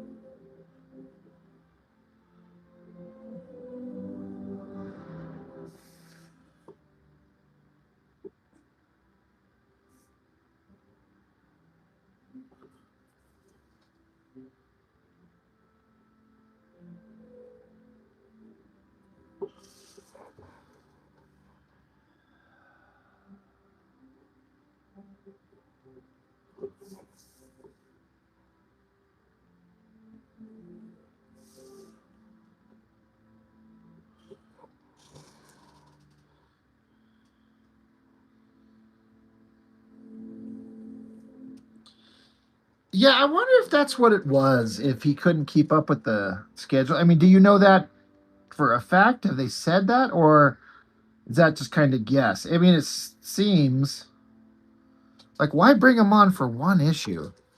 Give him some time to get a couple issues in the can, and then release it.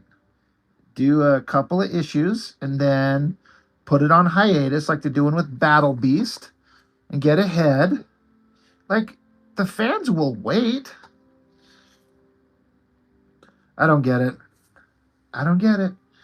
I don't get it. And I don't like it.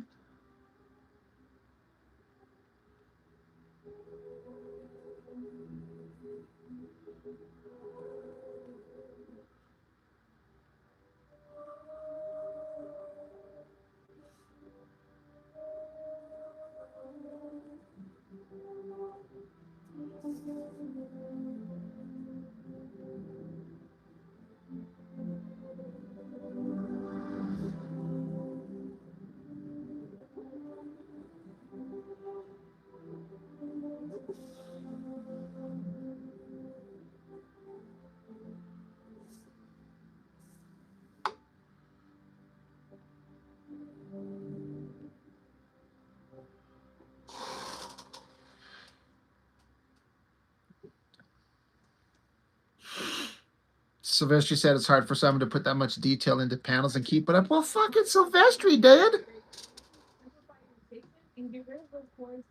But again, I fall back to what I was saying before. Is like, okay, yeah, it's hard to keep on a monthly schedule. So let him get a couple issues in the can and give him some lead time to keep working on it, and then do 6 issues and then put it on pause. And then, like, off we go.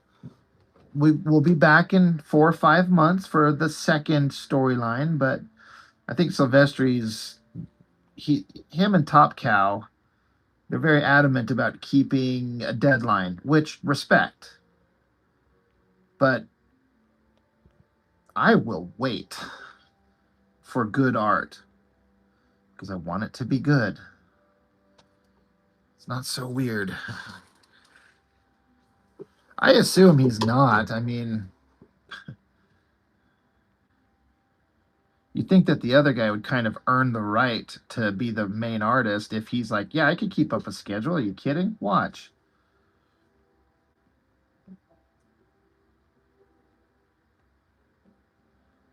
I've seen some preview art of the new guy coming on to the darkness, and it looked kind of okay. I wasn't exactly blown away. I'll have to see the whole thing in its entirety.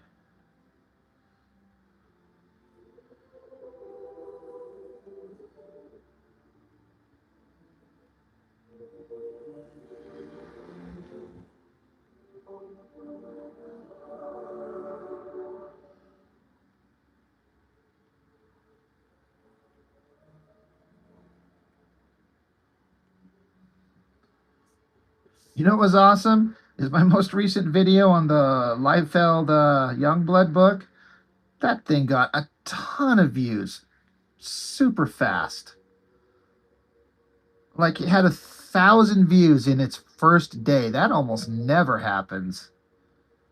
I don't know if it was Christmas contributed to it because people were like, I'm sitting around, I got nothing to do.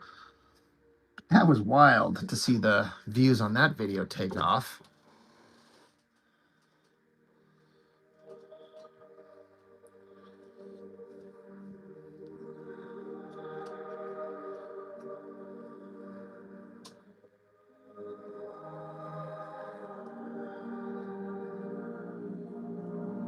Is it because Liefeld was trending after he roasted Marvel? I don't know. All I know is that typically Liefeld content does well. And I like getting paid for it. He sucks a little bit of my soul out every page I look at, but at least I get paid back with YouTube ad revenue.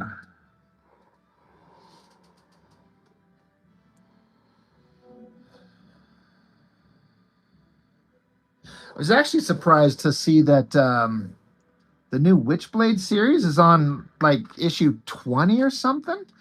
I didn't know that they had been going that long.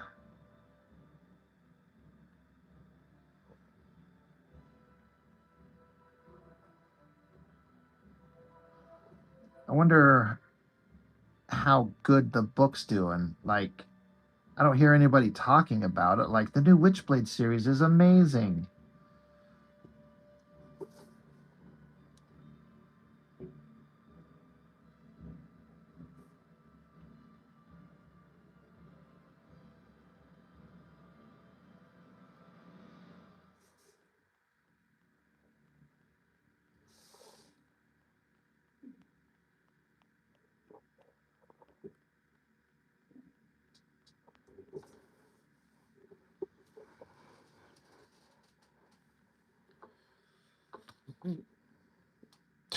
My last Liefeld video cracked you up. You're starting to make me think that maybe he's taking some shortcuts. Yeah, it's possible. You know, it's entirely possible that Liefeld's taking some shortcuts. Like I say, what do you do if this thing is hard to do? Just don't do it. This background would be really complicated. So just don't do it. Oh, all right. Guess that's what we'll do.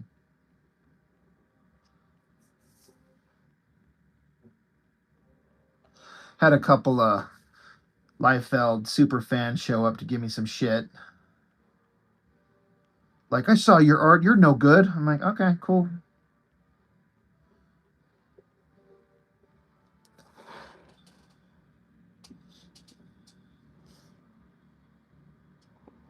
You know, get into a pissing match about who's a better artist. Like if somebody said like you can't draw, I'm like, well, I can draw. I'm not saying I'm better, but I would say that I feel like I try to put more effort in than he does. But getting into a pissing match with like the Liefeld fanboys, there'd be no winning that anyway. So why bother, right?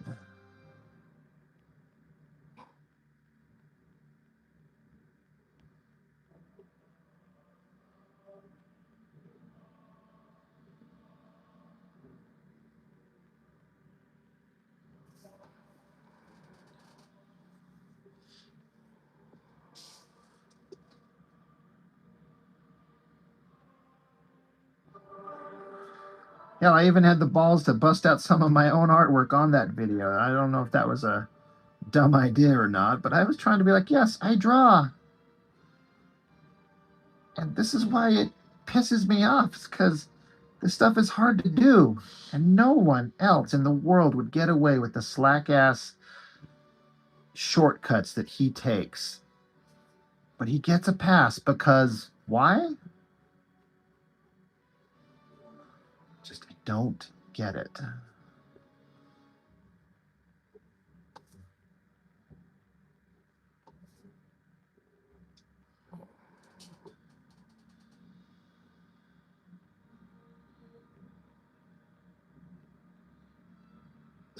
Explain it in a caption. That's how it's done. Pay me. I mean, that's essentially it, right?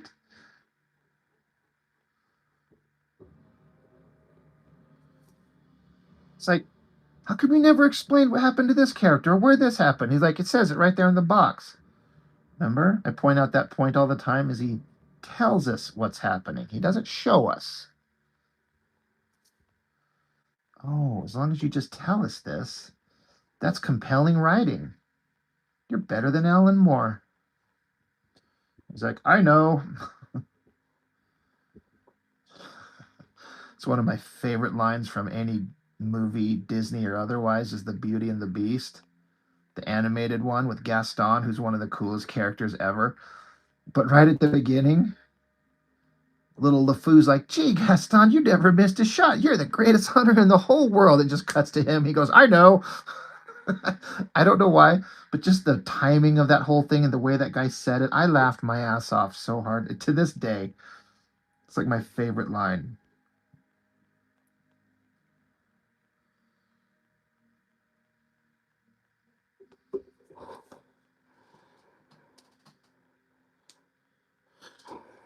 But can't you see Liefeld as Gaston and his followers like LeFou?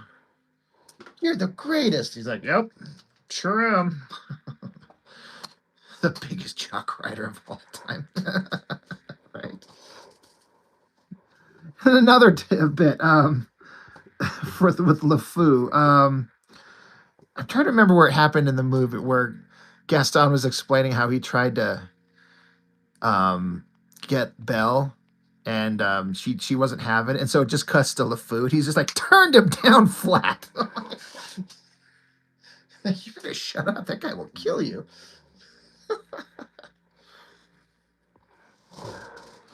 I'm especially good at expectorating. Patooey.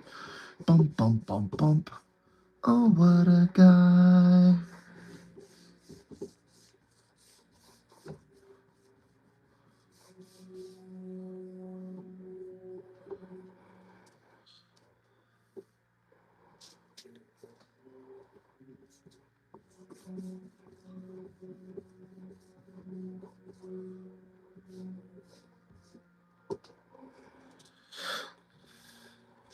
Jock Rider. That sounds like the name of a comic book character.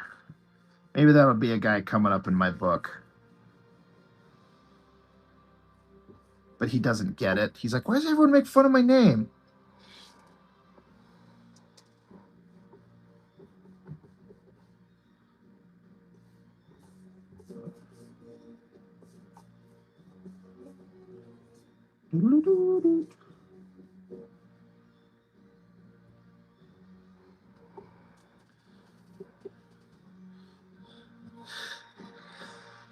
Yes. Where's Bone Claw? I feel like that name's actually been used somewhere.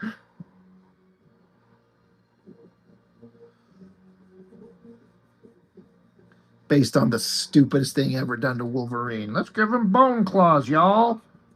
They were always there. It's a brilliant idea. Taking the metal out of Wolverine, brilliant idea.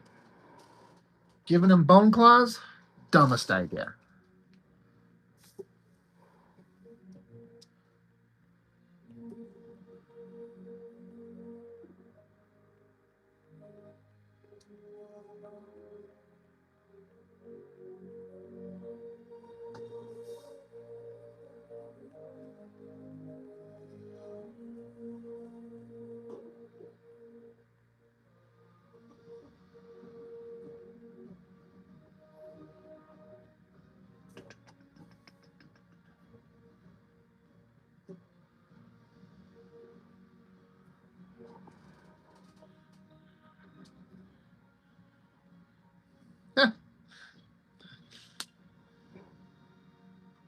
I keep trying to think of a way to integrate him with my already Wolverine whip-off character,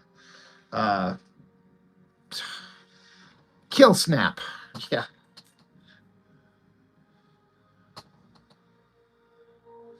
Yeah, I'll find out if someone else has a character named Bone Claw. I'll put a dash in it. Yeah, your character doesn't have a dash in the name. Mine does.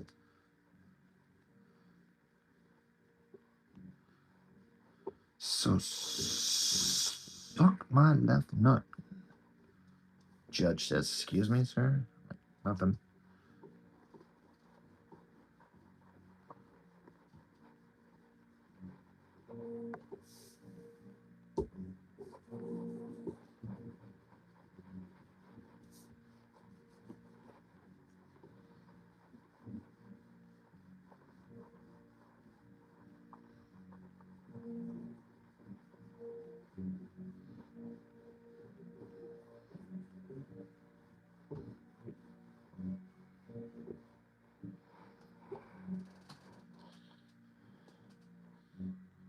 Yeah, your character has 3 claws. Mine has 27.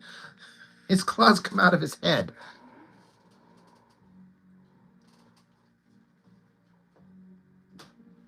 They're like, you mean like his teeth? I'm like, sure, why not?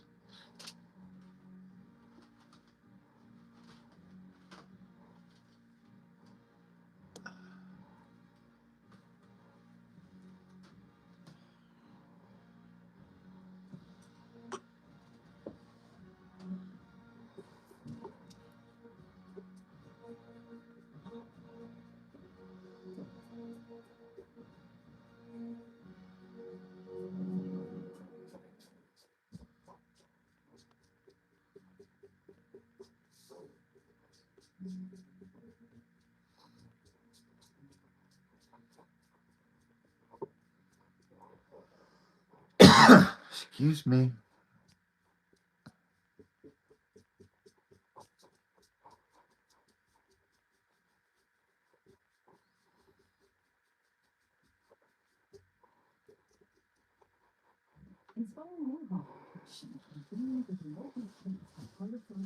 For the love of God. Nope.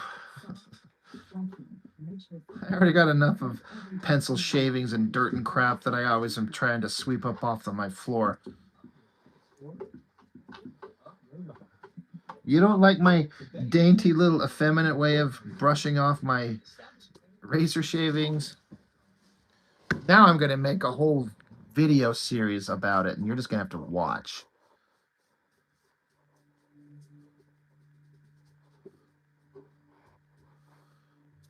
Teach you to have a mouth. You shut that mouth before I fuck it.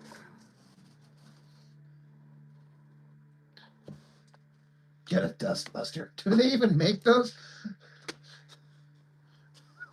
For the love of God, just blow out. There. I'm not good at blowing things off, but I'll call your mom.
Will Excel, how's it going? The guys are just here making fun of me for the way that I dust off my paper with the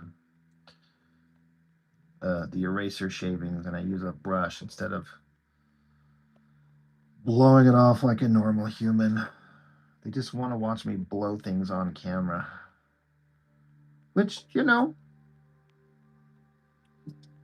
everything's got a price.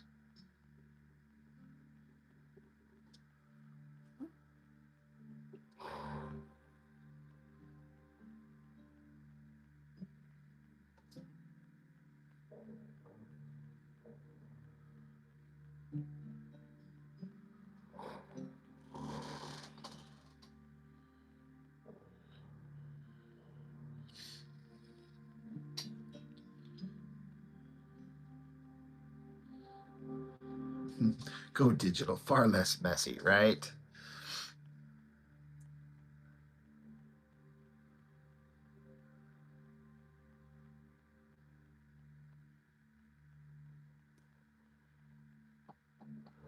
A DC character? You feeling okay, Rob? I feel called out. Oh, hell yeah. It's a nice little random addition that YouTube decided to play for me. Who can identify this music?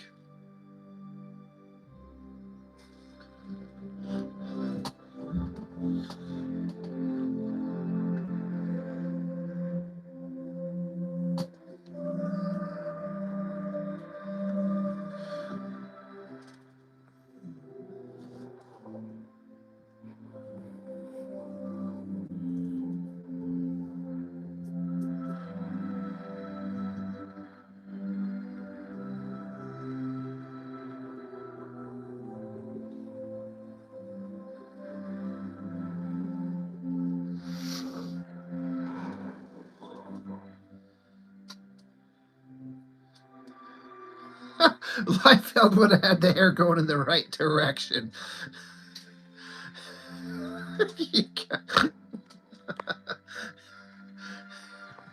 You had to be short on top and then some random long ass ponytail trailing with her with the cape. I should create in my stupid fucking parody book one girl that's just got that bullshit hairdo. Like a shortcut and then like the long rat tail, and people just look at her going, "What the fuck are you doing?" Oh, Sheldon, you some bitch. Thank you. And let's crowdfunded Dyson. They convert to mini vacuums, right? Thank you. Thank you, Sheldon. As always, I appreciate that. No, I'm going to go the opposite direction. I'm just going to intentionally just do brush shavings all the time now, just to see how far I can piss off Todd there.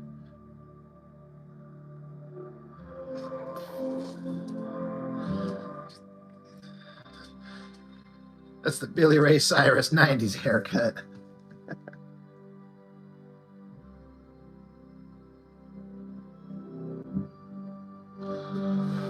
Don't tell my head, my empty hollow head, I just don't think I'd understand.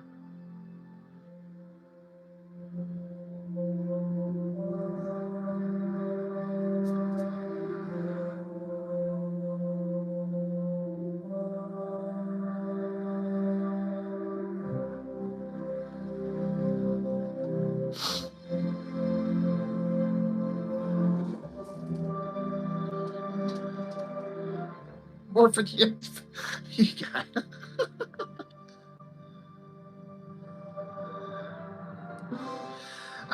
Well, I actually am I'm kind of all over the place. I used to pencil extremely rough because I inked for myself. But then I got hooked up with Chuck Gibson, and I wanted / needed to make my stuff cleaner for him. And so now I've gotten used to penciling really clean, at least clean for me. And now I'm just used to it, even for myself. Like, for example, like this is a pretty damn tight pencil job for me, especially like up here. I could just basically take that and put it in Photoshop and go darken it and just call it inks. I will never do that though. I will never do that. I will always ink, but I used to never ever pencil like this detailed and this clean, but since I started doing it for Chuck for the book, now I just want to draw that way and I like it. It gives it kind of a quote unquote a more professional look to my eye. I don't know. Thanks, Todd. That's more fun for the vacuum. Oh, I'm surrounded by smartasses, and I would have it no other way. Yeah, I actually penciled this a lot tighter than I would actually even do for myself because, in theory, it's going to be for someone else. But yeah, if I'm penciling for someone else, I try to make it tight because I want to make sure my voice doesn't get lost with an inker too much. But yeah, if I do it for myself, I probably wouldn't have wasted time penciling in all the darks and stuff like that if I was just going to ink it. But it would still be similar-ish to this.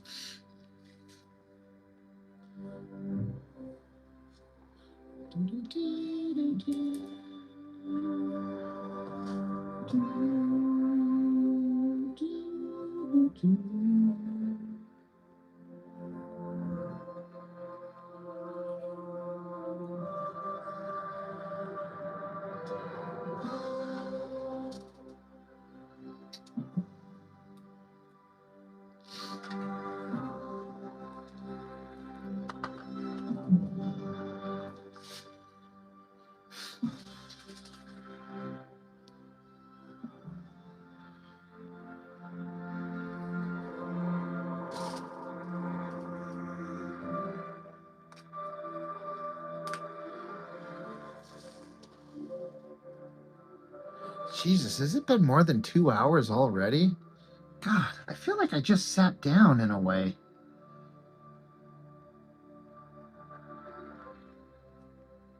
I have to go check on my kids.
Well, see, Will, that's an interesting question.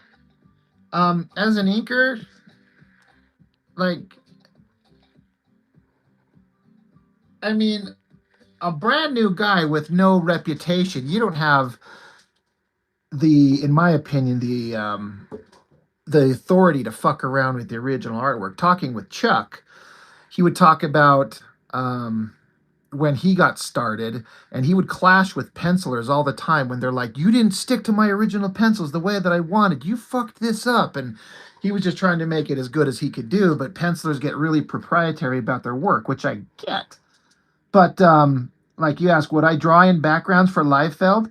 I've talked to a current inker for Liefeld, and he's like, they don't. He doesn't want me fucking with it. He doesn't want anybody. He's like, you just ink what's on the page. And Liefeld's one of those guys that don't you dare screw around with my art. He wouldn't allow that. Plus, speaking about Liefeld specifically, people like his stuff a specific way, and if you start changing it, it's not going to be what he did. So, in the case of Liefeld, you couldn't do that.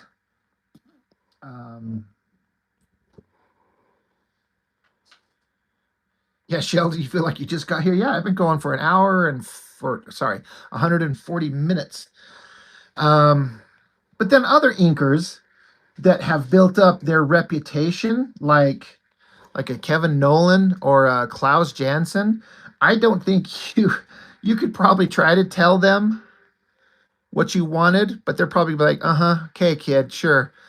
Anyway, fuck off. I'm gonna go do what I do, and they just get to do what they want anyway. So I don't know.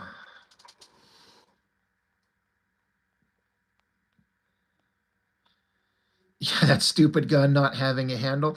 Like, I get it. I do, but he doesn't want it. He wants to have it be what he put down. And so you just kind of have to like just choke it down and just be like, okay, you just look at it as a payday, not a work of art. Is the only way I could imagine describing it. Cause like I'd be like you, yeah, I want it like I need to make this look right, but who am I to change, especially a guy like Liefeld? Who am I to change his stuff? And if you do it and you fuck it up, God, do you remember? Do you guys see that issue of Brigade? Was it Brigade that he had a bunch of artists redraw, and the kayfabe guys they each redrew a page, and Jim Rugg's page Liefeld just removed from the book and put it in the back as like an unused extra and had somebody else do the page that Jim Rugg drew. And I was like, oh, he'll if you fuck with his idea too much, he'll get pissed off and he'll do whatever he wants to do. So I can't remember. Yeah, in fact, yes, Sheldon. Yeah, sorry. I know there was a Brigade and a Prophet. You're right. Thank you. But yeah, he just took out Rugg's page, and then when they reviewed it on the channel, they were all kind of laughing at it, like, well, I guess he wasn't into it. He didn't tell me, he's like, it was a surprise for me. But, if I was a new inker and I was paired with a new penciler, I would talk to the guy, hopefully, and be like, hey, what do you want? Because an inker's job is to translate what the penciler is putting down, typically, right? Because that person is the penciler. I mean, again, as a person has to have a pretty good skill set to think of himself as a finisher, to alter the end artwork. Not all of us are Neil Adams and just draw whatever the fuck you want over someone else's stuff. I would feel like this person's hired as a penciler, and I'm trying to see what they want on the page, and how can I bring about the best version of that. And like to his credit, Chuck, like just today, he sent me some updates on something he was inking, and he said, "What do you think about this?" And I said, "I think the original version that you did works better than this version. I don't think it needed that extra thing." He's like, all right, that's fine. It's just a different way to try it. I thought I'd just see what you wanted. I'm like, no problem, thanks. You know, he's adding a little bit of flourishes here because Chuck is finishing the shit out of my stuff. He's not just inking it; he's doing like finishes. But who am I to tell Chuck don't fuck with it? You know, he knows what he's doing, and it creates a more interesting end product that makes it look better and keeps him very happy. So,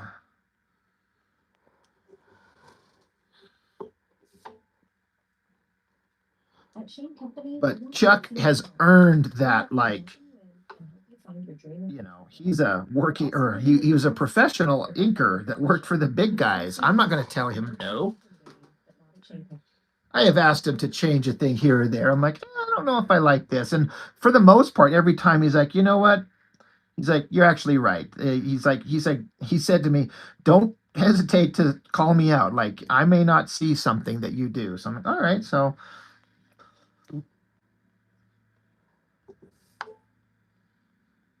but what about a situation where an inker sees a hand that a penciler drew and he put a left hand on a right arm? Do you just redraw it so it's the right way?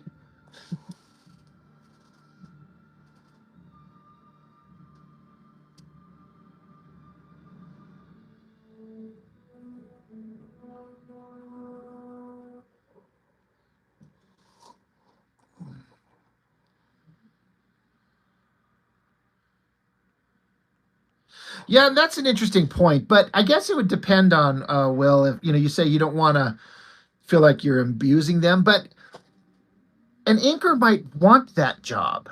Like they might want the opportunity to, like, you're letting me play. I can embellish. I can finish your work to a level that is different than just tracing your lines. I think a good inker would actually want that because it makes it fun for them. They get to express themselves rather than just trace with extreme fidelity what you put down. That's kind of my thought. I think an inker would probably enjoy that because they get to play and have fun.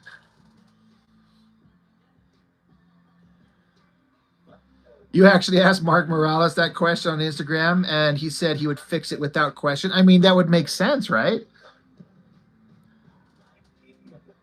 But Mark Morales is like super pro inker.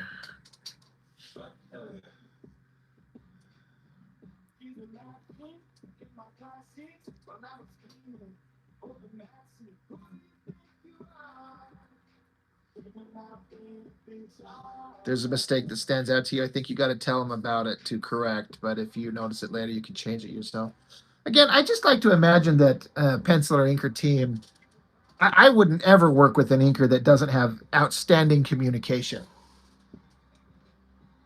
But if you work with the big guys, the big companies, somebody once told me, if I remember correctly, that like Marvel doesn't want pencilers and inkers talking. I hope I'm not misremembering that, but I do remember being told that. Like an inker was saying, "Yeah, I never got to talk to the penciler. I just got the pages and inked them and sent them on."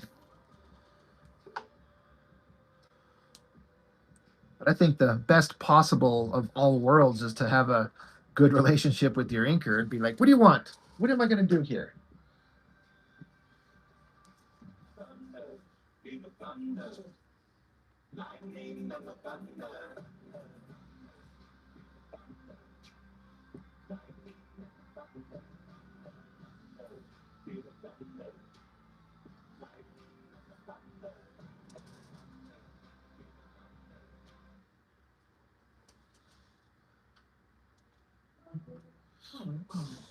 Well, I think I'm going to wrap up for the night. Yeah, like close friends like Casada and Palmiotti. I mean that, yeah, where you like you guys we're like Jim Lee and Scott Williams, like those guys been working together for how many years? Like decades. You know, you just kind of know what each other wants, what each other's doing. Yeah, a clear communication would make for a well-oiled machine. Todd, 2 more hours. Hey, it's been 2 hours. Yeah, it would seem to make sense to me, but I wonder if that's how Frank Miller and Klaus Jensen worked on Daredevil. because that was a combination of like magic happening on the page. I actually don't know. Does anybody know? Did Miller and Jansen, to anyone's knowledge, work well together in terms of personalities? Like, obviously, they worked well together in terms of art.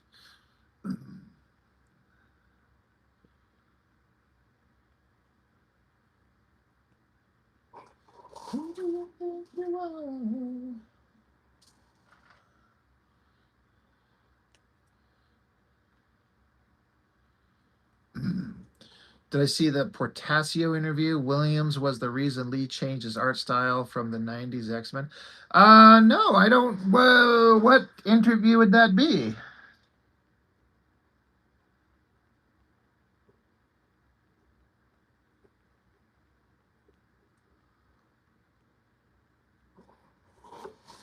I'm gonna have to look that up.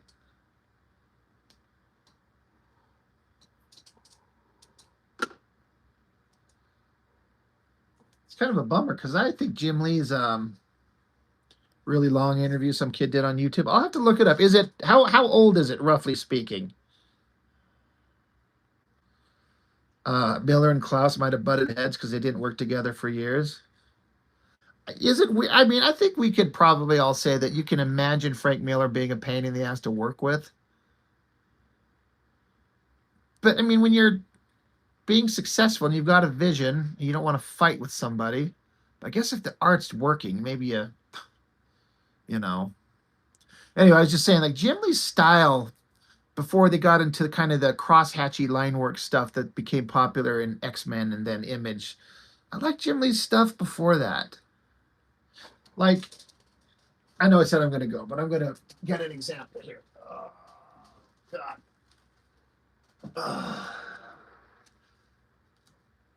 Bear with me while I dig out my comic pile here.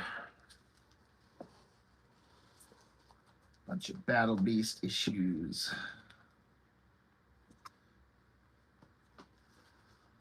Batman Grendel. It's an incredibly awesome comic.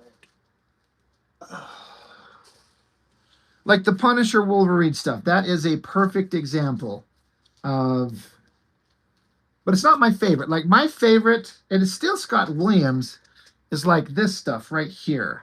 This era.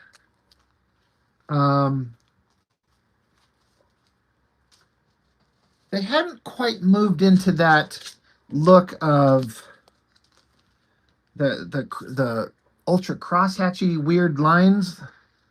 There's a much more kind of natural, organic look to it, and look at the shadows on Wolverine's figure there.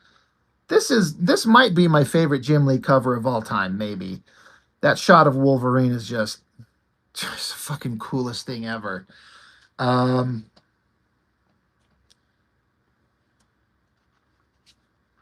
Yeah, this era. I mean, like, look at this drawing of Wolverine. It has none of the Jim Lee stylings that you think of now with the cross-hatching. It's a more, I don't know, like Sal Buscema kind of type organic rendering. It's like the shapes are all defined with like shadows and not cross-hatching. I don't know. I don't have the words to explain it. And it's still Jim Lee and Scott Williams. That right there, this is the Jim Lee that is the best. And this issue, like again, there was so much going on that I did not understand because this is 1990. Good God. I remember reading it, having no idea what was going on, and loving every second of it. J.R.R. Tolkien, how's it going? Like, I love that shot of Psylocke's face, this little tiny panel, like as comparison to my fat finger. I love that shot. The shadows. Look at this stuff. Makes me want to bust out that Jim Lee Artist Edition and do another flip through it. Maybe that's future channel stuff. It'd be like the third time I've looked at it, but I don't fucking care. Yeah, the black goo makes you think it was Venom. Yeah, right? I mean, it could be. It's kind of similar. Yeah, the jagged, chunky outlines of the character. Oh. And this page, I know like that drawing How could any? I mean, I get why people looked at Jim Lee's work here and just fell in love with it. That's so awesome. Then this brushwork going on here, very organic brushwork, and then some white media of some type to make the little flash.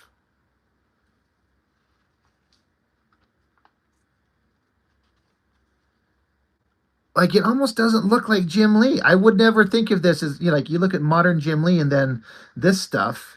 I mean, look at the quirky kind of youthful face he puts on Jubilee there. He doesn't draw like this anymore. And I'm not saying he's worse. You know, some artists get shitty as they get older, but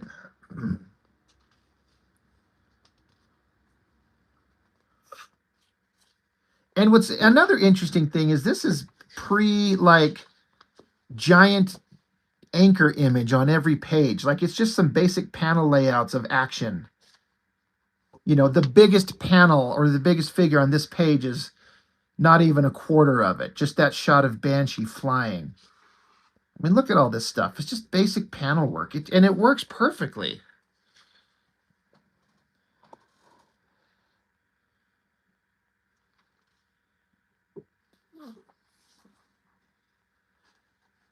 I love this shot where they're getting into Wolverine's head. And so this girl, this manifestation of a girl, she takes on the physical embodiments of Jean Grey, Mariko Yashida, and Yukio into one physical form. I mean, look at the sexy girl of Jean Grey. I love that drawing. It's just this tiny little thing.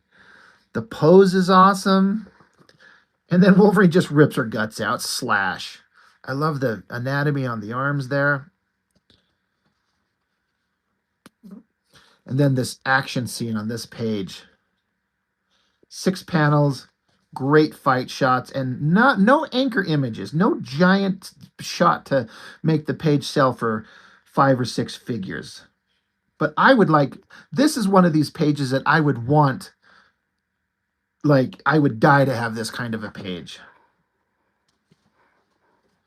Liefeld needed a Portasio, but he was too much of a loner.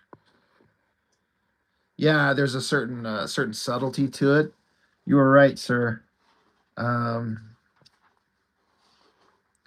Again, this shot, if Jim Lee were to draw this page now, would have got 1, 2, 3, 4, 5, 6, 7, 8, 9 panels on this page. That Wolverine shot would take up half the page. But it's perfectly fine just like that. That is a great shot. And again, look at the, I don't know how well it's coming through. But the fine inking, just tiny little, like the body hair, these little, it's almost like stipple. And then the heavy shadows defining the anatomy. That shit looks so good. That's my favorite Wolverine right there.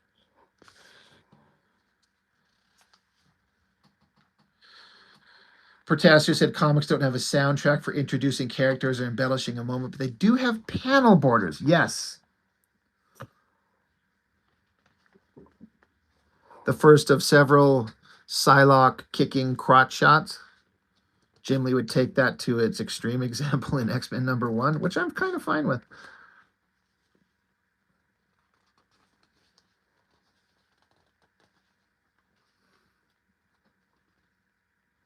I love the line work in that face of the Mandarin there. Such a fine, sharp ink line. Ugh, it's so freaking good. And I love the energy pouring off the Mandarin's, the end of his hand there. Like his rings are charged up. So you got some kind of like Kirby crackle with the yellow energy around it. Neat energy effect.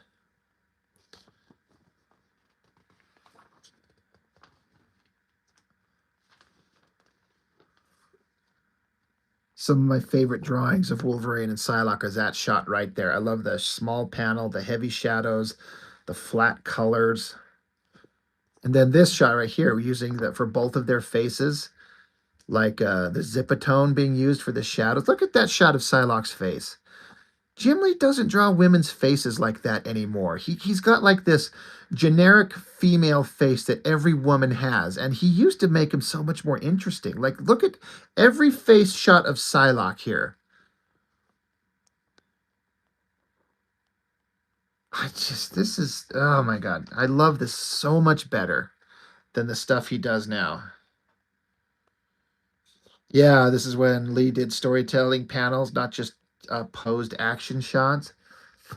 Yeah. And Psylocke, again, he's not like putting her huge on every panel, but she was just this super hot babe ninja girl. Look at that gritting shot. Like that kind of looks like a Jim Lee shot, but a little bit more organic, for lack of a better term. Anyway, I could sit here and flip through this damn book.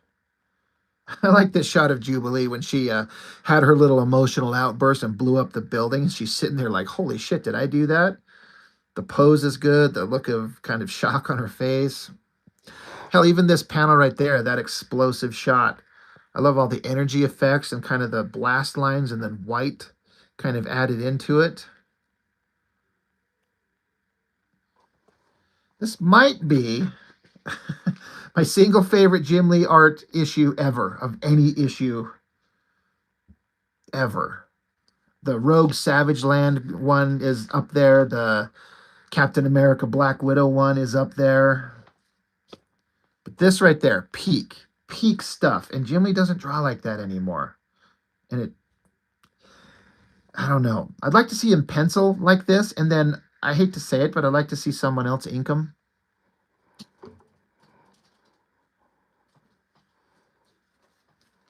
Anyway, I got a whole pile of Uncanny X-Men's that I'm going to be getting to. The tail end of Silvestri's run and the beginning of Jim Lee's run, all the way up to the end of Jim Lee's Uncanny X-Men run. I got the whole stack of them. Ugh. Got them sitting right here. Now they're kind of out of order, but yeah, all these books. This was that magical era to me. I just was getting into X-Men, and like I said, I had no idea what was going on, but it didn't matter. This is one of my favorite issues of all time. I got this and had no idea what was going on, but I loved everything about this issue right here, 175. They thought Dark Phoenix had come back. Paul Smith drawing, he's so good. Yeah, the Extinction Agenda. See, Jim Lee was starting to get into the line work that kind of defines him now a little bit there. That stuff. There's the Rogue issue. These ones, this is more of that Jim Lee era. That cover is awesome.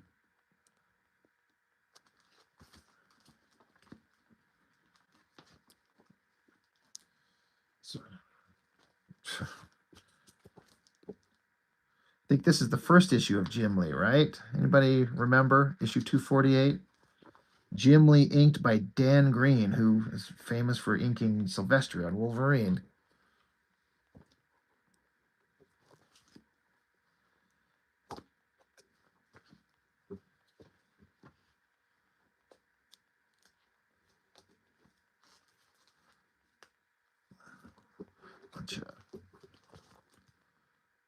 Oh yeah, I got some fucking random titty book that I was hiding, and this thing was actually not that interesting. I don't even know what the hell it is. How do you make a comic and not put the title of the book on the cover? You just put girls eating each other's pussies. That's literally on the cover of the book. I don't remember what the hell I got that for. 275. That might be the best Jim Lee one. It's like the perfect balance of that style that I was just talking about, and then his newer style that just worked best there. That was a hell of a book right there.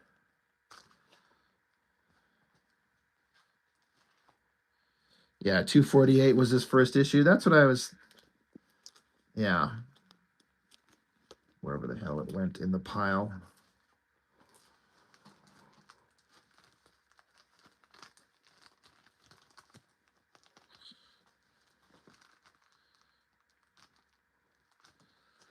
You know, Todd, we were talking about this on a live stream the other day. I don't know if you were there.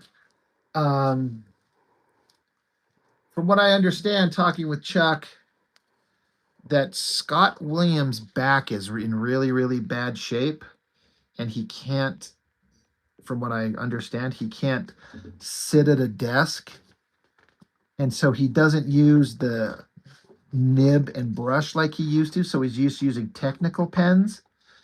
And I feel like even though it's as good as you can make inking look with technical pens, it's just something about it that's just not the same.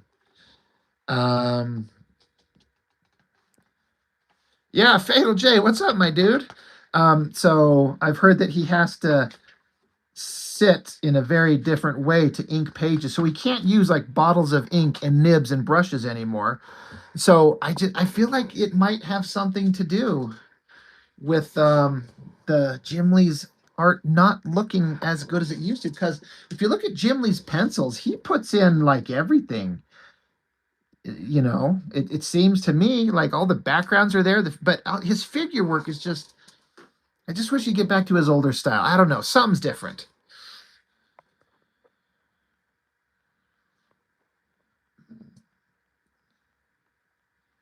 Sheldon, if there's a chick doing that to another chick, it really doesn't matter if there's a cover logo. All right, fair. I stand corrected. Yeah, McFarlane. I think McFarlane's a great inker. Yeah, he's got a natural ability with that nib that he uses. That's why I really like his artist edition. I could sit there and stare at the inks on that stuff all day. Another one of those guys where like he's gone digital, so you don't get to see that anymore. I think his digital inking actually looks pretty good too. But yeah, you're right. McFarlane's a really good inker.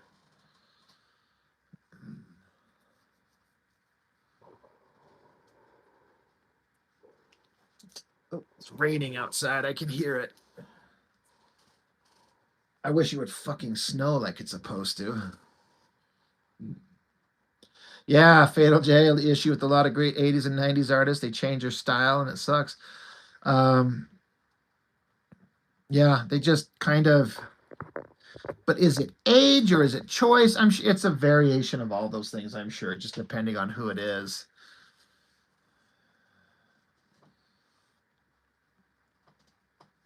Yeah.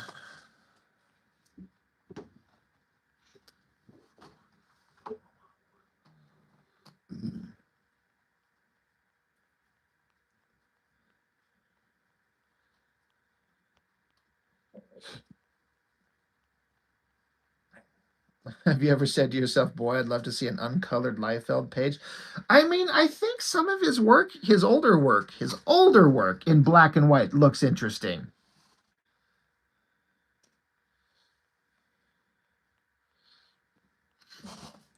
Fatal J, look at J. Scott Campbell's Danger Girl style was perfect. Then he changed it. You know, Fatal J, I might have to disagree with you. I don't think that J. Scott Campbell has lost anything. I feel like his style is still basically the same. There is a little bit of a difference from his Danger Girl work, which was, years ago at this point. But I don't feel like Campbell's lost anything. I think his work is still absolute top notch. He just don't draw comics anymore. He just draws covers because what a great gig.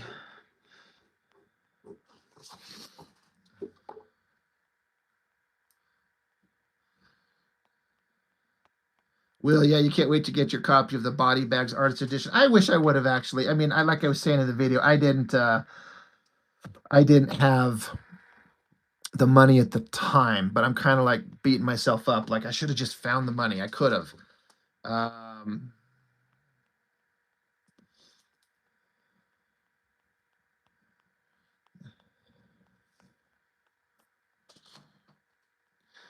Yeah, back issues become a problem. You're hunched over. Yeah, I mean that's certainly one of those things I think artists have to pay attention to. You have to be like, I mean, if you're in good shape, you got, you're.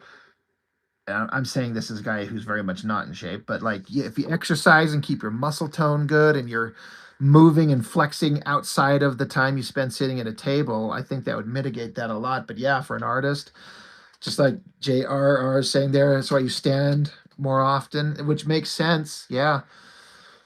Jay, you were gonna get the He-Man books? Well, I've got them. Whenever you're ready.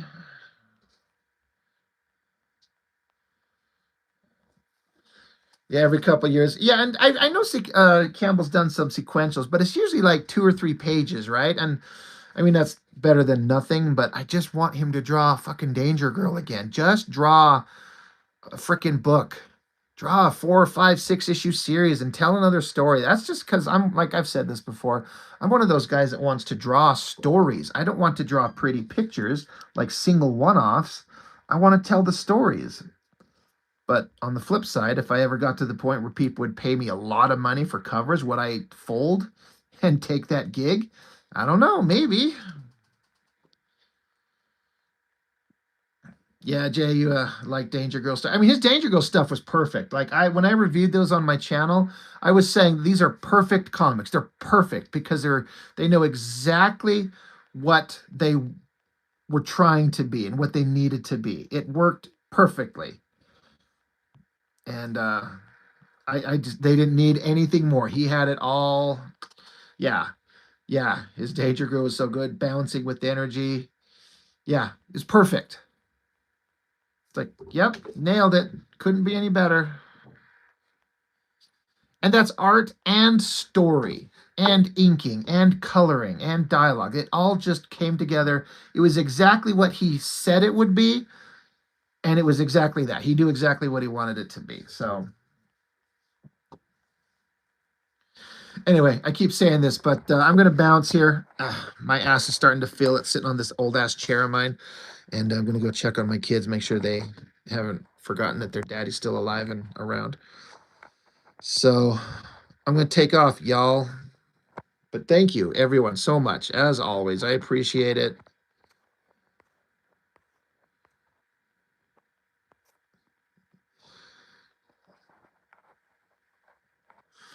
Thanks, guys. Panda, Sheldon, JR, Fatal J, Will, Todd. Yep. Go buy a vacuum. For anybody who doesn't know what the hell we're talking about, they're like, what the fuck? That's so true. All right. See you guys. Yeah, Will, we need to